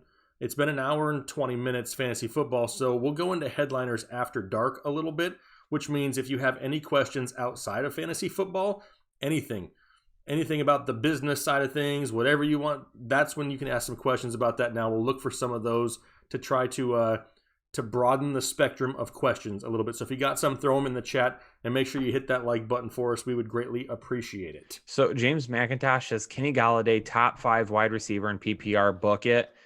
Top 5 is a little too spicy for me. But I do love myself some Kenny Galladay this year. So I'm not going to hate on that take too much. No, I mean, I think the biggest thing with Galladay is the volume maybe isn't there. He's kind of another one of those guys that's going to hover right between 70 and 80 catches. However, there's going to be a lot of big plays involved. He's still going to get you close to 1,200 yards and double-digit touchdowns. He just doesn't rack up the receptions. Randall asks, what are our dream cars? You got one, Kyle? Man, I really like the 67 Shelby Mustang GT, like the one from Gone in 60 Seconds. Like, I would absolutely love to have that car. Would absolutely love it. But we've been having some conversations here in the household when we're going to be getting a new car, and I'm feeling like a Jeep Cherokee, like a nice one, like a souped up one. Some big. Do you guys have one? Yep, my wife has a Jeep. See, that's what I'm thinking. Yep, my wife's got a Jeep, and then I got a truck, and I love my truck. I am a nice truck type. I am a truck guy. I am too big for a small car. I don't really fit in them very well. My wife has a Chevy Cruze because she has to drive a lot for her job. Mm-hmm. You should see me try and get in and out of that thing. I think I have, haven't I? Yeah, you have. I drove it to Indy that one year. Yep, I know. No, so I have a truck. I have a 2019 Ram Rebel right now, and I love my truck. What else we got, Kyle? Before me, favorite after dark TV show or comedy. You don't watch a whole lot of TV. These questions are always hard for you because you don't. I don't watch TV. I don't have no hobbies outside of this. It's like regular work or this. It's like all I do is work. Yes. That's all right. I'm watching Community right now on Netflix. I've always got to have something going on in the background if I'm working. I can't work with nothing. So I always put like TV shows and stuff on. Like The Office is my favorite TV show of all time. I am watching Community right now for the first time though, and it's pretty good. It's not bad. It's all right. Never even heard of it. It's okay. It's all right. Didn't forgive me. I've never watched The Wire. That's your favorite TV show. I love The Wire. Let's see here. Floki966. Appreciate you out there. Appreciate the support. It says, Headliner Nation, what's up, fellas? Aside from the top RBs that are probably going to get picked up quick, name 3 running backs that have your attention. So outside of the top ones, I mean, I don't know what you want to consider the top ones. He says 3 sleepers. Okay. So I don't know. I guess it depends on how deep we're going to go. I know. A couple of guys that I've been talking about quite a bit lately. So James White and Sony Michel are both going like in the 8th round right now. That you can, like, if you have them as your RB3, especially James White and like PPR, half PPR, that's pretty solid there. I don't mind that. I talked about Anthony McFarland already and a guy that I really like this year as well. So those are a few guys I like. At some point, even if you don't want to go that, if you don't go that deep, I still like the likes of a Devin Singletary, who's going right around 4th, 5th round. He's definitely somebody who could fill in there that gap for your RB 2-3 at that point. If we want to go a little bit higher, we've already mentioned how we love Austin Ekeler. I mean, Nick Chubb is going later than he should. Miles Sanders we're way on board with, and Josh Jacobs is somebody who still a lot of people have questions about. He's still in the 2nd round. Love Josh Jacobs. I would take him into the 1st if I had to. There's a lot of great options, and one name that I'm finding myself with a lot of this year, especially doing mock drafts and stuff, is Latavius Murray. I like Latavius Murray because I think that there's an opportunity to see a little bit more volume there, but he doesn't need 300 carries. He can put up some solid numbers with 200 carries. So those are the names that we're kind of looking for. Even David Johnson is going in at the end of the 4th round. And if Bill O'Brien's going to give as many carries to Carlos Hyde as he did last year, if he gives those to David Johnson, even if David Johnson isn't as efficient as he's been in the years past, he could still run for at least 900 yards this season. So, I mean, if he got 900 yards, we'll just say we'll even factor it a little bit low. We'll say 300 yards receiving on 35 receptions and then 7 touchdowns. He's an easy RB2. Anton says Gurley's a sleeper. I do like Gurley a lot this year. I've got him ranked as my running back 12 right now. Yep. Willie May says, what about Geis? Talked about Geis a little bit ago. I still really like Geis. I am not off the Geis train. However, there's a lot there to do. Okay. But you'll see, if you buy the draft guide, you're going to get my read up on Geis with the dynamic running back rating, and you'll see why he's got upside if he's healthy and they give him the carries. Yep. And I just talked about Geis on the video 2 days ago. I love the talent wise of Geis. What I worry about this year is bringing back Adrian Peterson and drafting Antonio Gibson. Plus, don't forget that Bryce Love is still in the mix. A lot of people forget about him from 2 years ago because he hasn't played yet. It's a guy that rushed for like 2,100 yards in a year of college. So they're going to have options, and that's the biggest issue this year with Darius Geis, not the talent.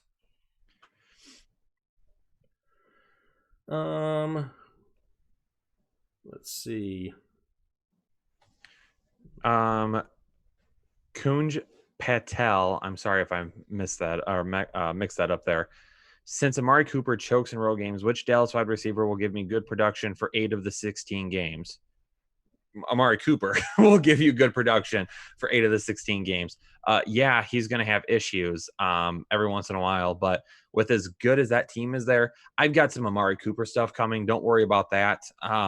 If he plays in the slot this year, he is going to feast. It's going to be just incredible how much volume and how efficient volume he could put up out of the slot. Yeah, it's going to be hit or miss because when you got Gallup and you got Lamb, stuff's going to go that way as well every once in a while. And if there's one guy that's not getting covered as much in a game, he could get fed more often. But if I had to pick one of those guys, it's easily Cooper. I would not worry about the other two over Cooper. Yeah. Derrick Henry, where does he fall on our list? He's probably going to be somewhere right in that 6 to 10 range, just all depending on your league type of scoring. He's still going to see a lot of volume. Mm-hmm. I'm not worried about the volume for Derrick Henry. He's going to be the bulk of that offense still. I like where they drafted Darrynton Evans, but I don't see him taking a lot of volume away from Derrick Henry. Plus, we know he's going to get the goal line working. Austin says, y'all should start a Twitch and play Madden or answer questions about fantasy. Should we tell the people, Kyle? I think we should. I'm ready to roll. I'm excited for it. All right.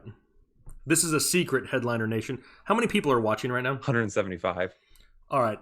If you want me to drop a secret that nobody on this earth outside of me and Kyle and maybe 3 other guys who did it, hit the like button, because I have a secret that I can tell you about if you want me to. Wasn't going to tell anybody yet, but I will tell you. But we got to get a couple more likes. 124 likes is not going to cut it. I can't share secrets for 124 likes. Right now, Taylor's going, no, don't do it. Don't do it. I'll do it, but I need more likes. Dwayne Haskins, fantasy starter. I talked about Dwayne Haskins a few weeks ago that I think that he's being overlooked. But am I actively going out there to draft him, to start him? Not yet. But I will not be surprised if he does take a step forward. I'll take him in the later rounds, like in a super flex league or a 2 QB league. Yeah, absolutely. If I can get him like as my quarterback 3, if I've already got 2 starters, yeah, I absolutely like that. Yep. Chris Kennedy throwing out $1. What am I supposed to turn around and pay it back to you, Chris? I appreciate you, brother. He was trying to get our attention so we could answer his Tinder question in the chat. Yeah, probably. I saw that. James McIntosh in the second round, Gurley or Miles Sanders. I'm going to have Gurley above Sanders this year. It's going to happen. Well, here's the thing. Here's what's great. You ready for this, James? Free tip. Take Miles Sanders, because more than likely, Gurley may still be there in the 3rd, and you can get them both. Yeah. Pay attention to where the ADPs falls, because you may be able to get Both of them. We're at 154 likes now, and we have 170 people watching. All right. Okay, so the question was, they want to see me and Kyle play Madden against each other. Now, you can't search for it yet because there's no content. However, I have created another channel, and it's going to be Headliner Gaming. And this is where... I came up with the name. Shut up, Kyle. This is where we're going to have the opportunity to do stuff like that. I'm going to be letting the masses know about this once it's up there and ready so that you can go subscribe to it, because one secret that I cannot give away just yet is I will tell you I have something that no other gaming channel does, and it's going to set us apart from everything else. Madden, baseball, Call of Duty, whatever it is, we're going to have people playing all different kinds of stuff. It's going to be fun, and you, the viewer, may be involved in it. So make sure you stay tuned for that. It's going to be a lot of fun. Yeah, and I've already got the studio. You can't see it. It's over here. But I've got the studio set up and ready to roll. But the draft guy is like number one priority right now. Jake has told me on multiple occasions, Kyle, calm down. With the gaming, we got to get the draft guide out. Yeah, that's number one.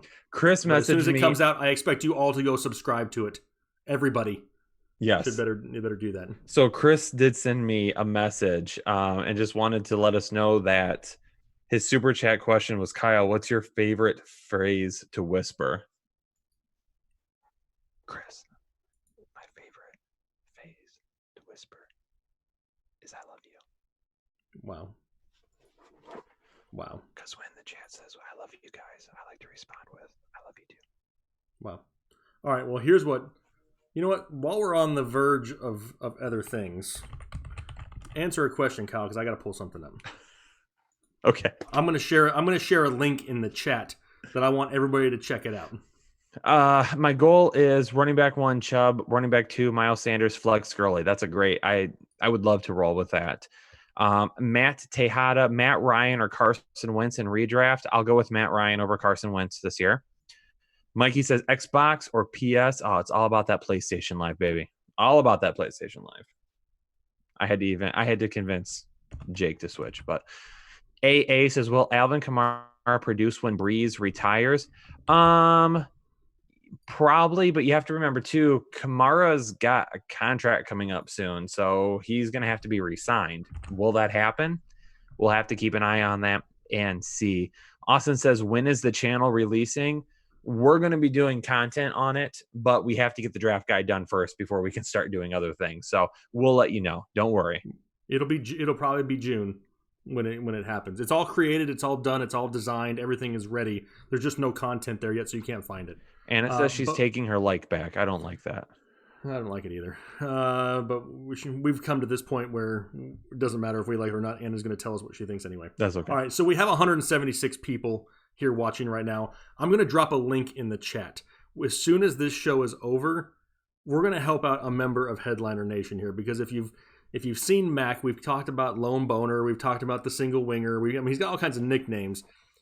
Mac is starting up his side venture too, and we should go support him. And he made a hilarious video talking about the situation that happened a few weeks ago with Earl Thomas. So I'm going to leave it in there. As soon as it's done, go check it out. Leave him a like and hit subscribe on his channel. We're trying to help him out a little bit. It's a lot of fun. So there's the link for that. Check it out as soon as the stream is over. And Mac will greatly thank you and appreciate you, because he's trying to get his hustle on himself. And there's a few videos over there for you to check out. It is not that, James. 100% not that. I'm not that guy. What'd James say? Yeah, no. This is a legit video. It's not I'm not spamming anybody here. Okay? This is real. This is to help a brother here in Headliner Nation out to help, push him forward. We're all about helping the community, and Mac's one of us. Alpha says, if Rodgers plays for another team next year, who will it be? I don't think he plays for another team next year, so I'm not that worried about it. He would have to completely burn down that Packers locker room with just awful locker room behavior for him to get shipped out of town so quickly. So yeah, I can't see that I can't see that either. Matthew says favorite late round QB to target. It's Matthew Stafford for me right now. It depends how late you want to go. Yes, Stafford is there. Where's Stafford at compared to Stafford's? If you want to go even later, right now, ADP wise, I don't hate Jimmy G at quarterback 21 or Drew Lock at quarterback 22. Mm-hmm. They're way late. We're talking like 15th round late. So it just depends how late you want to go. Derek Carr also. He's after both of them. Derek Carr is quarterback 27. Derek Carr is going to be one of my favorite like super flex 2 QB quarterbacks this year. You're probably never going to play him in a 1 QB league unless you're like streaming him on a bye week. But still. Randall wants to know about Tua if he starts in week 1 or take Burrow. I would take Burrow over Tua right now. Tua's been out for a while. They're not doing a whole lot of practices right now. OTAs could be canceled. Training camp could be pushed back or shortened. So for me, it's Burrow. Yeah, I got to agree with that. I like Tua. I just don't think it's this year. Yeah. Nathan, when should I take Mark Andrews? Mark Andrews is sitting right around that tight end 3 space for me right now. So, I mean, his ADP has him going in the 3rd round. It's a little too much. Not loving that. I would rather get him a little bit later. So if I can get him in the 4th round, love it. If for some reason he falls to the 5th, even better. That's right. I just told Mac because I plugged his video that he needs to make a trade with me in our Dynasty League. Oh, jeez. There's always a pitch. We tried to make a trade on live stream and you wouldn't go for it. So that was a horrible trade. It was not. You tried to take advantage of me, and I'm not one to be taken advantage of. It was not a horrible trade. It was a decent trade. I don't remember anything about it. It went my way just a little, but only thing I remember is it involved Kyler Murray, but outside of that, I had to give up like half my roster to get him. No, it wasn't. It was swapping Kyler Murray and Baker Mayfield. There was more than that.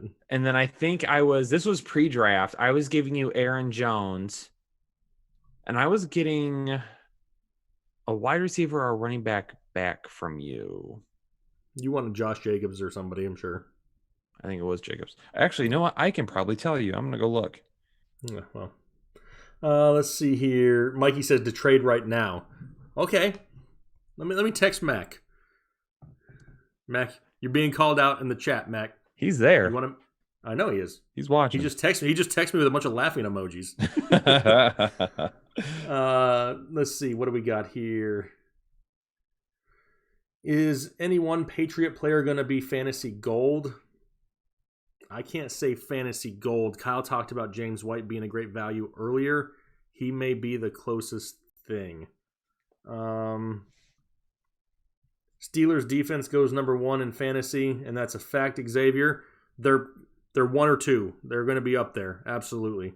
Baltimore will be close, though. The addition of Calais Campbell is going to be big. Pre-draft, I was right. Pre-draft, I was going to send you Kyler Murray and Aaron Jones for Baker Mayfield and Josh Jacobs. That's before the draft, before Dylan went there. That's not that bad of a trade, okay? Are you sure there wasn't more pieces to this? It's a white screen, Kyle. There, can you see it now? I mean, it's too far away. Closer. Yeah, I got nothing. It's blurry. Whatever. Shut up. Let's see. What else do we got? Spicy sauce or garlic parm? For what? Depends. Like wing sauce? I do like garlic. I do like garlic Parmesan wings. Those are lit. Did you just say lit? Yeah. You are way too old to say lit. I am not. Yeah, you are. I teach college kids, okay? I've got to stay up on the lingo. You haven't taught in a year. It's been a little bit less than that, but you never know when my services may be called back into. Right. Kevin Peluski, thoughts on Tannehill? A, his new nickname is Tannethrill. I don't know if we ever got permission, but because I didn't see it scrolling, we're just going to steal it and take it. What did Max say? He said, if I get 200 subs tonight. Jake, you got your trade. People, I need some help. Max says if he can reach 200 subs on his channel, he'll make the trade with me. Help me out. What is it? Can we hear it? Yeah. I got to pull it up. Okay, now it's just a little bit of background. It's a super flex league. You can start 2 quarterbacks, and right now, his only quarterback is Tyrod Taylor. That's all he's got. So, hang on, I got to pull it up. Wait, Mac's only quarterback is Tyrod Taylor? How did he manage that? Mac, what are you doing? But he's loaded everywhere. I mean, not everywhere else, but he's got other options.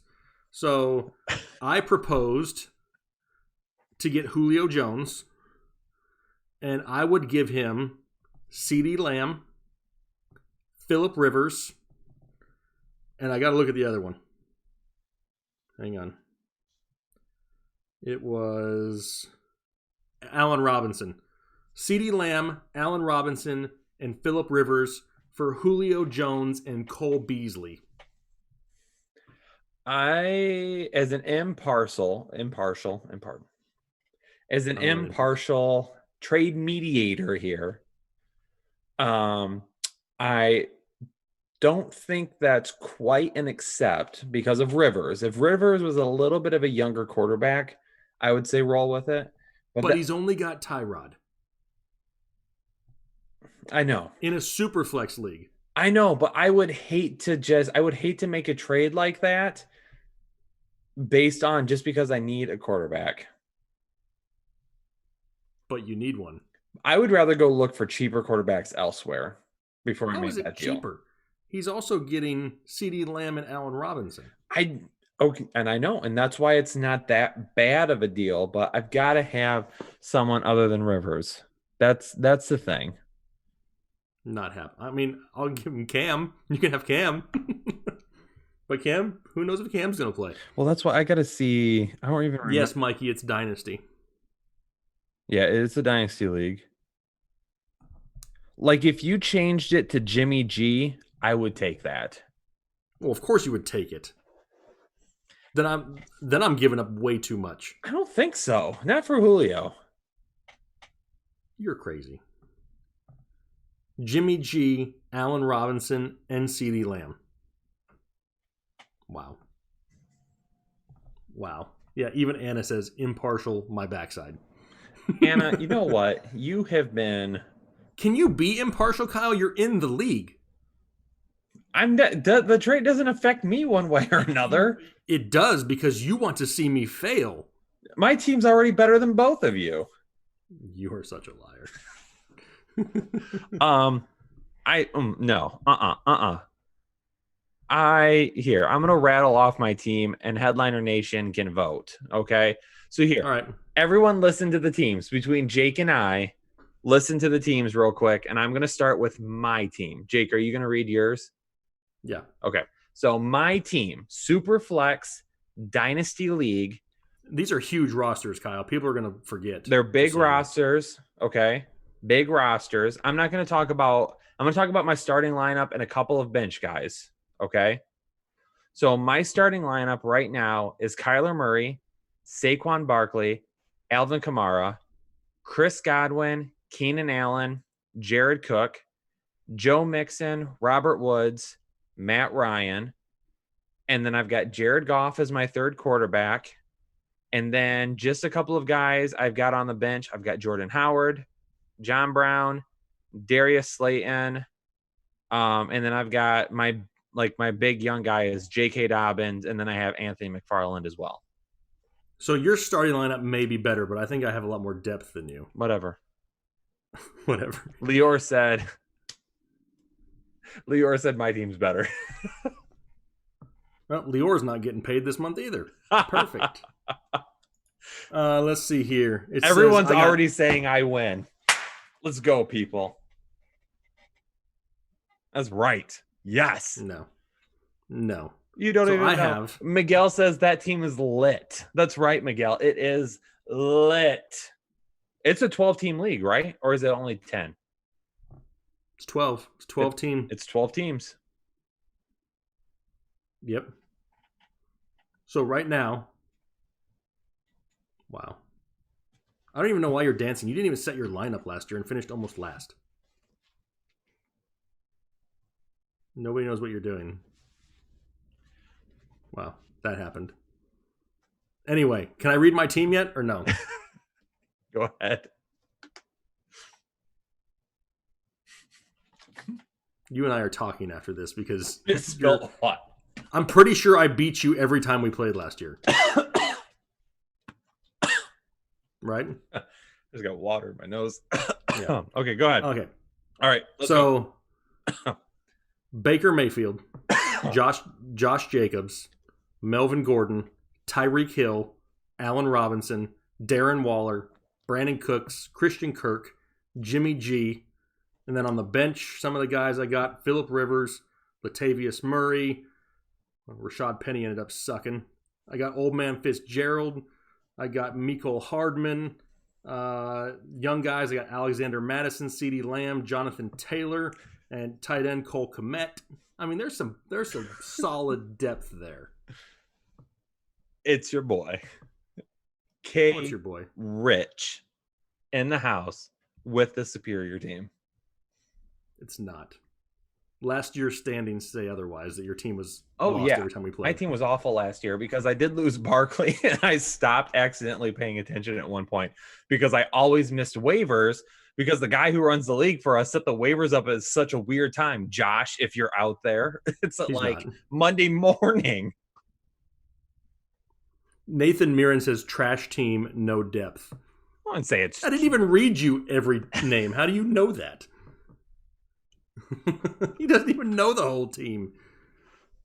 Let me have this win because 2 times this week on a video, someone said that they thought that you were way better than I am and they don't like watching my videos. There's always trolls. The trolls will always be there. Let's see. That's okay. Everybody can pick Kyle's team because every time I play him, he loses. So that's fine. I'm good with that. We'll talk about. If I only win 2 games year. all year, as long as it gets Kyle, it's fine. Wendy McNuggets is going to send me an extra nugget. I'm still not recovered from choking on that water. Why not? Whew. How bad did you choke on their water? It's like when you swallow it and then it gets into your nose. Good Lord. I don't even play you till week 9 this year. How is that possible? Eric said show is probably over at this point. We're just going strong at this point. I compared like 20 analysts mock drafts from 2019, and you guys were by far the most accurate. Kudos. Hoping the positive prognosticating continues. Eric, appreciate that, man. Thank you very much. Yeah, absolutely. Absolutely. Kale says Kyle top, Jake bottom.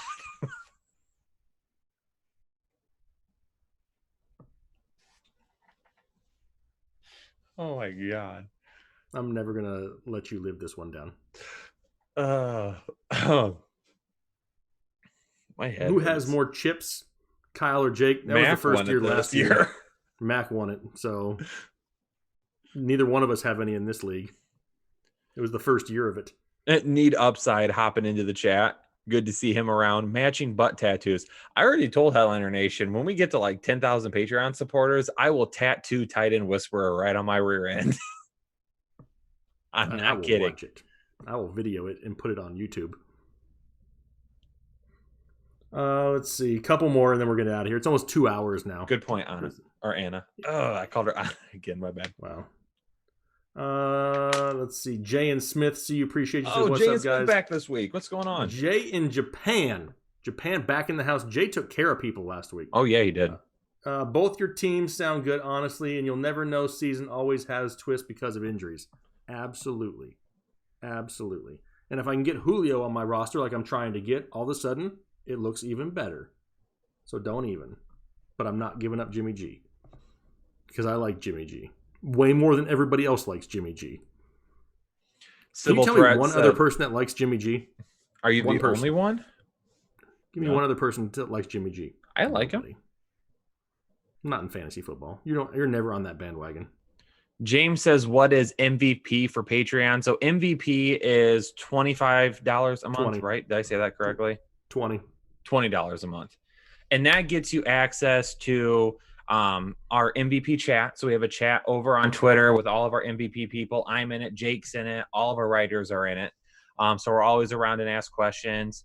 Guaranteed answers to questions. You get all the extra content. Also with the $20 one as well, you get all of our DFS stuff. So any DFS stuff that we do, you get access to. So all the football stuff. And then Chris Kennedy actually writes some golf DFS articles as well. So if you're wanting to put a little money down on golf, Chris is an excellent guy for that too. So you get a lot there for that $20. Yeah. Plus you get all the perks of the other tiers and stuff too. Trade mediator questions. I mean, everything. Yep. So. And just to pitch it one more time, because we got 173 people before we get out of here. Patreon for $5 a month. That's the lowest tier that you can go to and get all of our extra content. We are doing a new podcast now. Chris Chouse, one of our writers here, he runs it, but Jake gets on it. I get on it. Chris Kennedy jumps on it. So we're all there talking together. It's like an hour long, so it's a little bit longer than the videos we do. It's extra content. We don't double up on a whole lot of stuff. So that's awesome. We do articles over there. So a lot of articles we do over there. We do extra videos as well. So I did a video the other day breaking down, Jake's got it up there, breaking down the film from the Raiders last season on why Josh Jacobs could have such a huge year this year. So it's a really unique look to some of the things that we do here on YouTube. We're doing a lot of quick, in-depth hitting information to get you through, but over on Patreon, we dive even deeper with some really cool stuff. Yep, absolutely. Jay and Smith also says Coach K, Kyle Shanahan mentioned that Jimmy G is going to be a top quarterback this year. I believe it. That's why they went out and got Brandon Ayuk in the first round. Awesome. Well, Kyle, it's been about 2 hours. It has. We still have 160 people watching, which is more than I had expected at 10:53 p.m. East Coast time. I don't know if the people are ready to go home for the night, or they're probably already home. I don't know if we're ready to finish for the night. I don't know if we want to go for 6 more minutes and make it an even 2 hours. Actually, another 8 more minutes and make it 2 hours. What do you want to do, Kyle? You have the better team than I do, so what do you want to do? We go for another 6 minutes and I just whisper the entire time to them. That will not happen. That will not happen. Hit the like button if you don't want me to let Kyle whisper. We have more likes than we have viewers right now. Wow. Everybody left when you started to whisper. That's not true. I watched it. As soon as I popped up the Patreon graphic, we lost 25 people. Because you said we were going to be heading out soon, so I think people started diving out. Okay, I got you. 1 p.m. in Australia for Anton. Anton, wow. I didn't know Anton was from Australia. That's awesome. I didn't know you were either. Murdoch says favorite position to draft from. 2-hole, anyone? Kyle loves the 2-hole. Kyle is all about the 2-hole. Mikey Mink says 60 more minutes. That can't happen. Fricker77, what's going on, my friend? Says, hey, Jake, as I mentioned in my tweet yesterday, Chubb, Mixon, Jacobs starting to go with the top 11 picks. I joined the chat very late and don't know if you guys may have addressed that. Yeah, kind of. We did. Those guys are all starting to go earlier. I hope it's not our fault because we're talking about them so much that their ADP is rising, but it's possible that we play a part in that, and we apologize. So, sorry. But yeah, they're starting to go earlier for a reason. They're going to have a great year. Anton says, Jake, can you hook Kyle up to some electrodes so every time he whispers into the mic, you can hit a button and electrocute him? I would like to do that. I don't know how I could work that out, but I would like to find a way to make that happen. AA says, Elliott finishes the best running back. It's hard to because he's not going to get the type of receptions this year. I think Barkley is going to have a huge year. I think Barkley is going to end up being the top overall point scorer. It wouldn't surprise me. Coon says, how does Ruggs' production look? I mean, he's going to be like a Deshaun Jackson clone. He's literally going to be big play dependent. He's going to hover right between 60 and 70 catches, probably right around 700-800 yards or so, but they're all going to come in big chunks. It's not going to be something where on a weekly basis, I don't think you can trust him for any safe floor. I think his production this year is going to mimic like Mecole Hardman.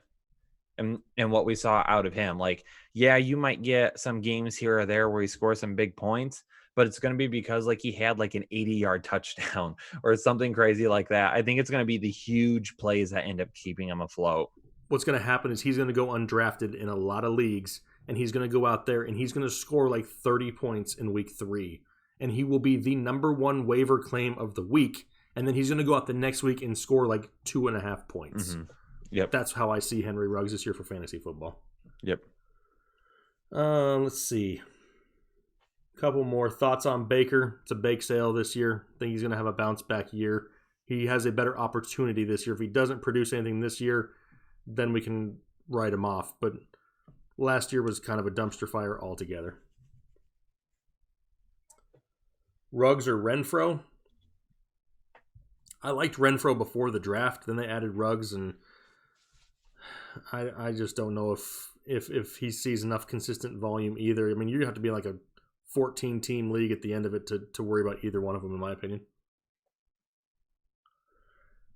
If Kyle whispers, I can stay all night hearing it. I love the whisper, Jake. That's awesome. But did you see Wendy's question? No. Oh. Would you rather have Kyle's hair or Jake's beard? No. Jake does. Question for Jake. Would you rather have Kyle's hair or his beard? Oh. Neither.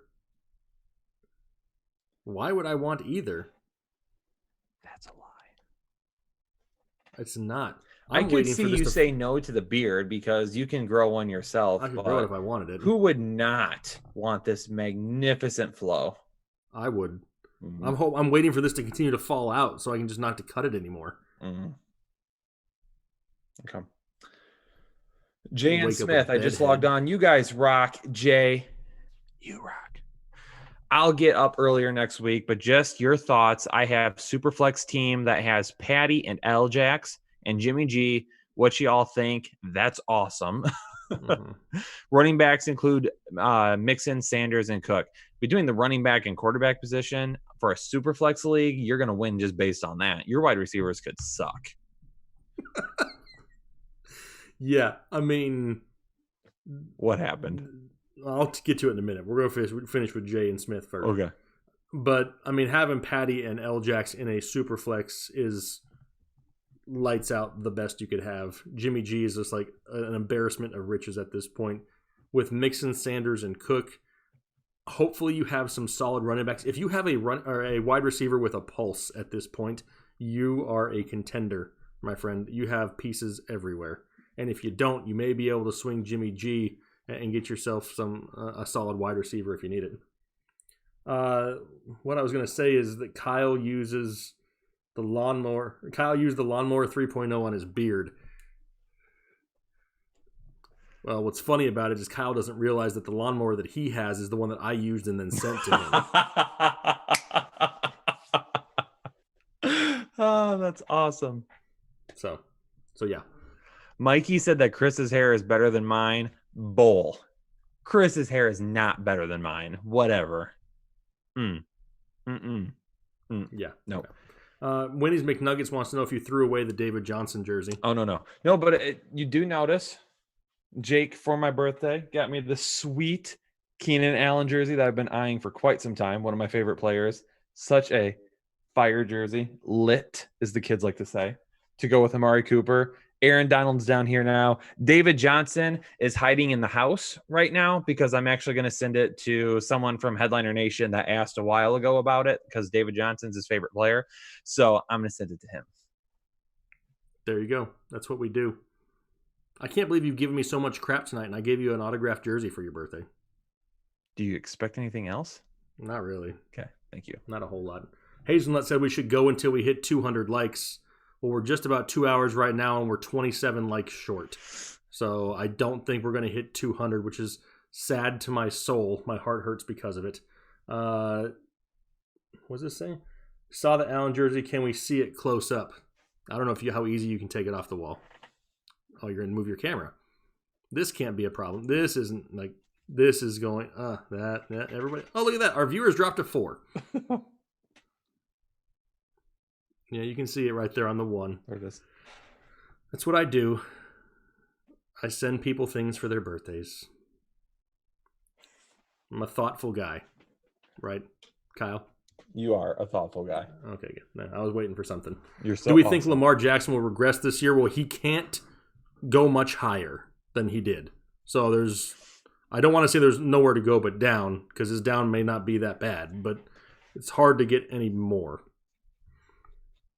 Matt Hines says there's a glare coming off my forehead. Matt can go F himself because that's my cousin. Jeez. So I can. I feel say like you've that been to hostile with the viewers tonight. He's my family. I can say whatever I want to him. Everybody hopped off my bandwagon. Everybody abandoned me except for like one guy that I saw support me out there. Wait. So, Wait. Who's your cousin? Matthew Hines is my cousin. Oh, I didn't know that. Yes. Now you do. So I can say things like that to him. Because if I don't say it here, I'll just text it to him here. So. Let's see here. Kyle's hair flows so well that he needs a literal lawnmower to give him a haircut. I wouldn't let a lawnmower near this. Wow. This needs to be touched by graceful hands.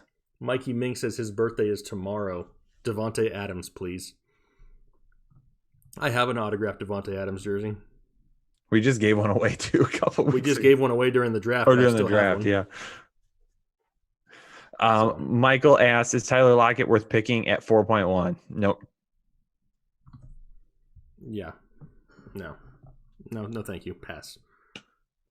27 likes. There you go. I don't think we got it, did we? Mm-mm. We're at 182 right now. On mine. Yeah. And Mac didn't get his 200 subscribers, so everybody needs to go check out Mac's channel. I left the link in the chat.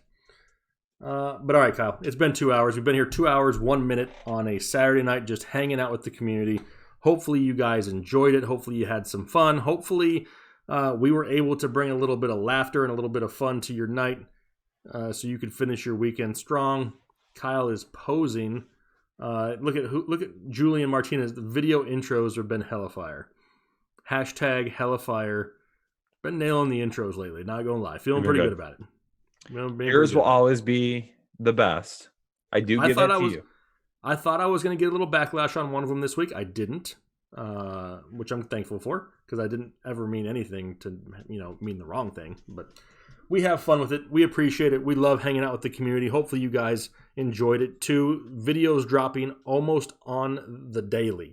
There will not be one tomorrow on Sunday, but we'll kick it right back up again starting on Monday. So pretty much almost 6 days a week dropping videos here in the off season, and hopefully you enjoy the deeper dive. We're not just sticking to all the big names, the cookie cutter names that everybody else talks about. We're trying to make sure you guys have all the information. So hopefully you enjoy that. Myself and Kyle put as much effort as we can into it for you guys, because we greatly appreciate the support out there. Mikey, he liked your video for you. He just wanted me to let you know. I'm also going out on a pretty high cliff here this coming week, because I'm going to start doing my top 100 players for 2020. That's right. How many other channels you out there see doing top 100? 100. 100. No. 100. What? No. 100. 100. 100. 100. Okay, you'll get it. All right, everybody, hopefully you guys have a great rest of your night. We greatly appreciate you. Everybody who donated, we thank you for the support also. Hopefully you guys have a great rest of your weekend, a great week next week. Keep it positive. Help each other out. Grateful for the community. You guys have a good one. We'll talk to you later. Thanks.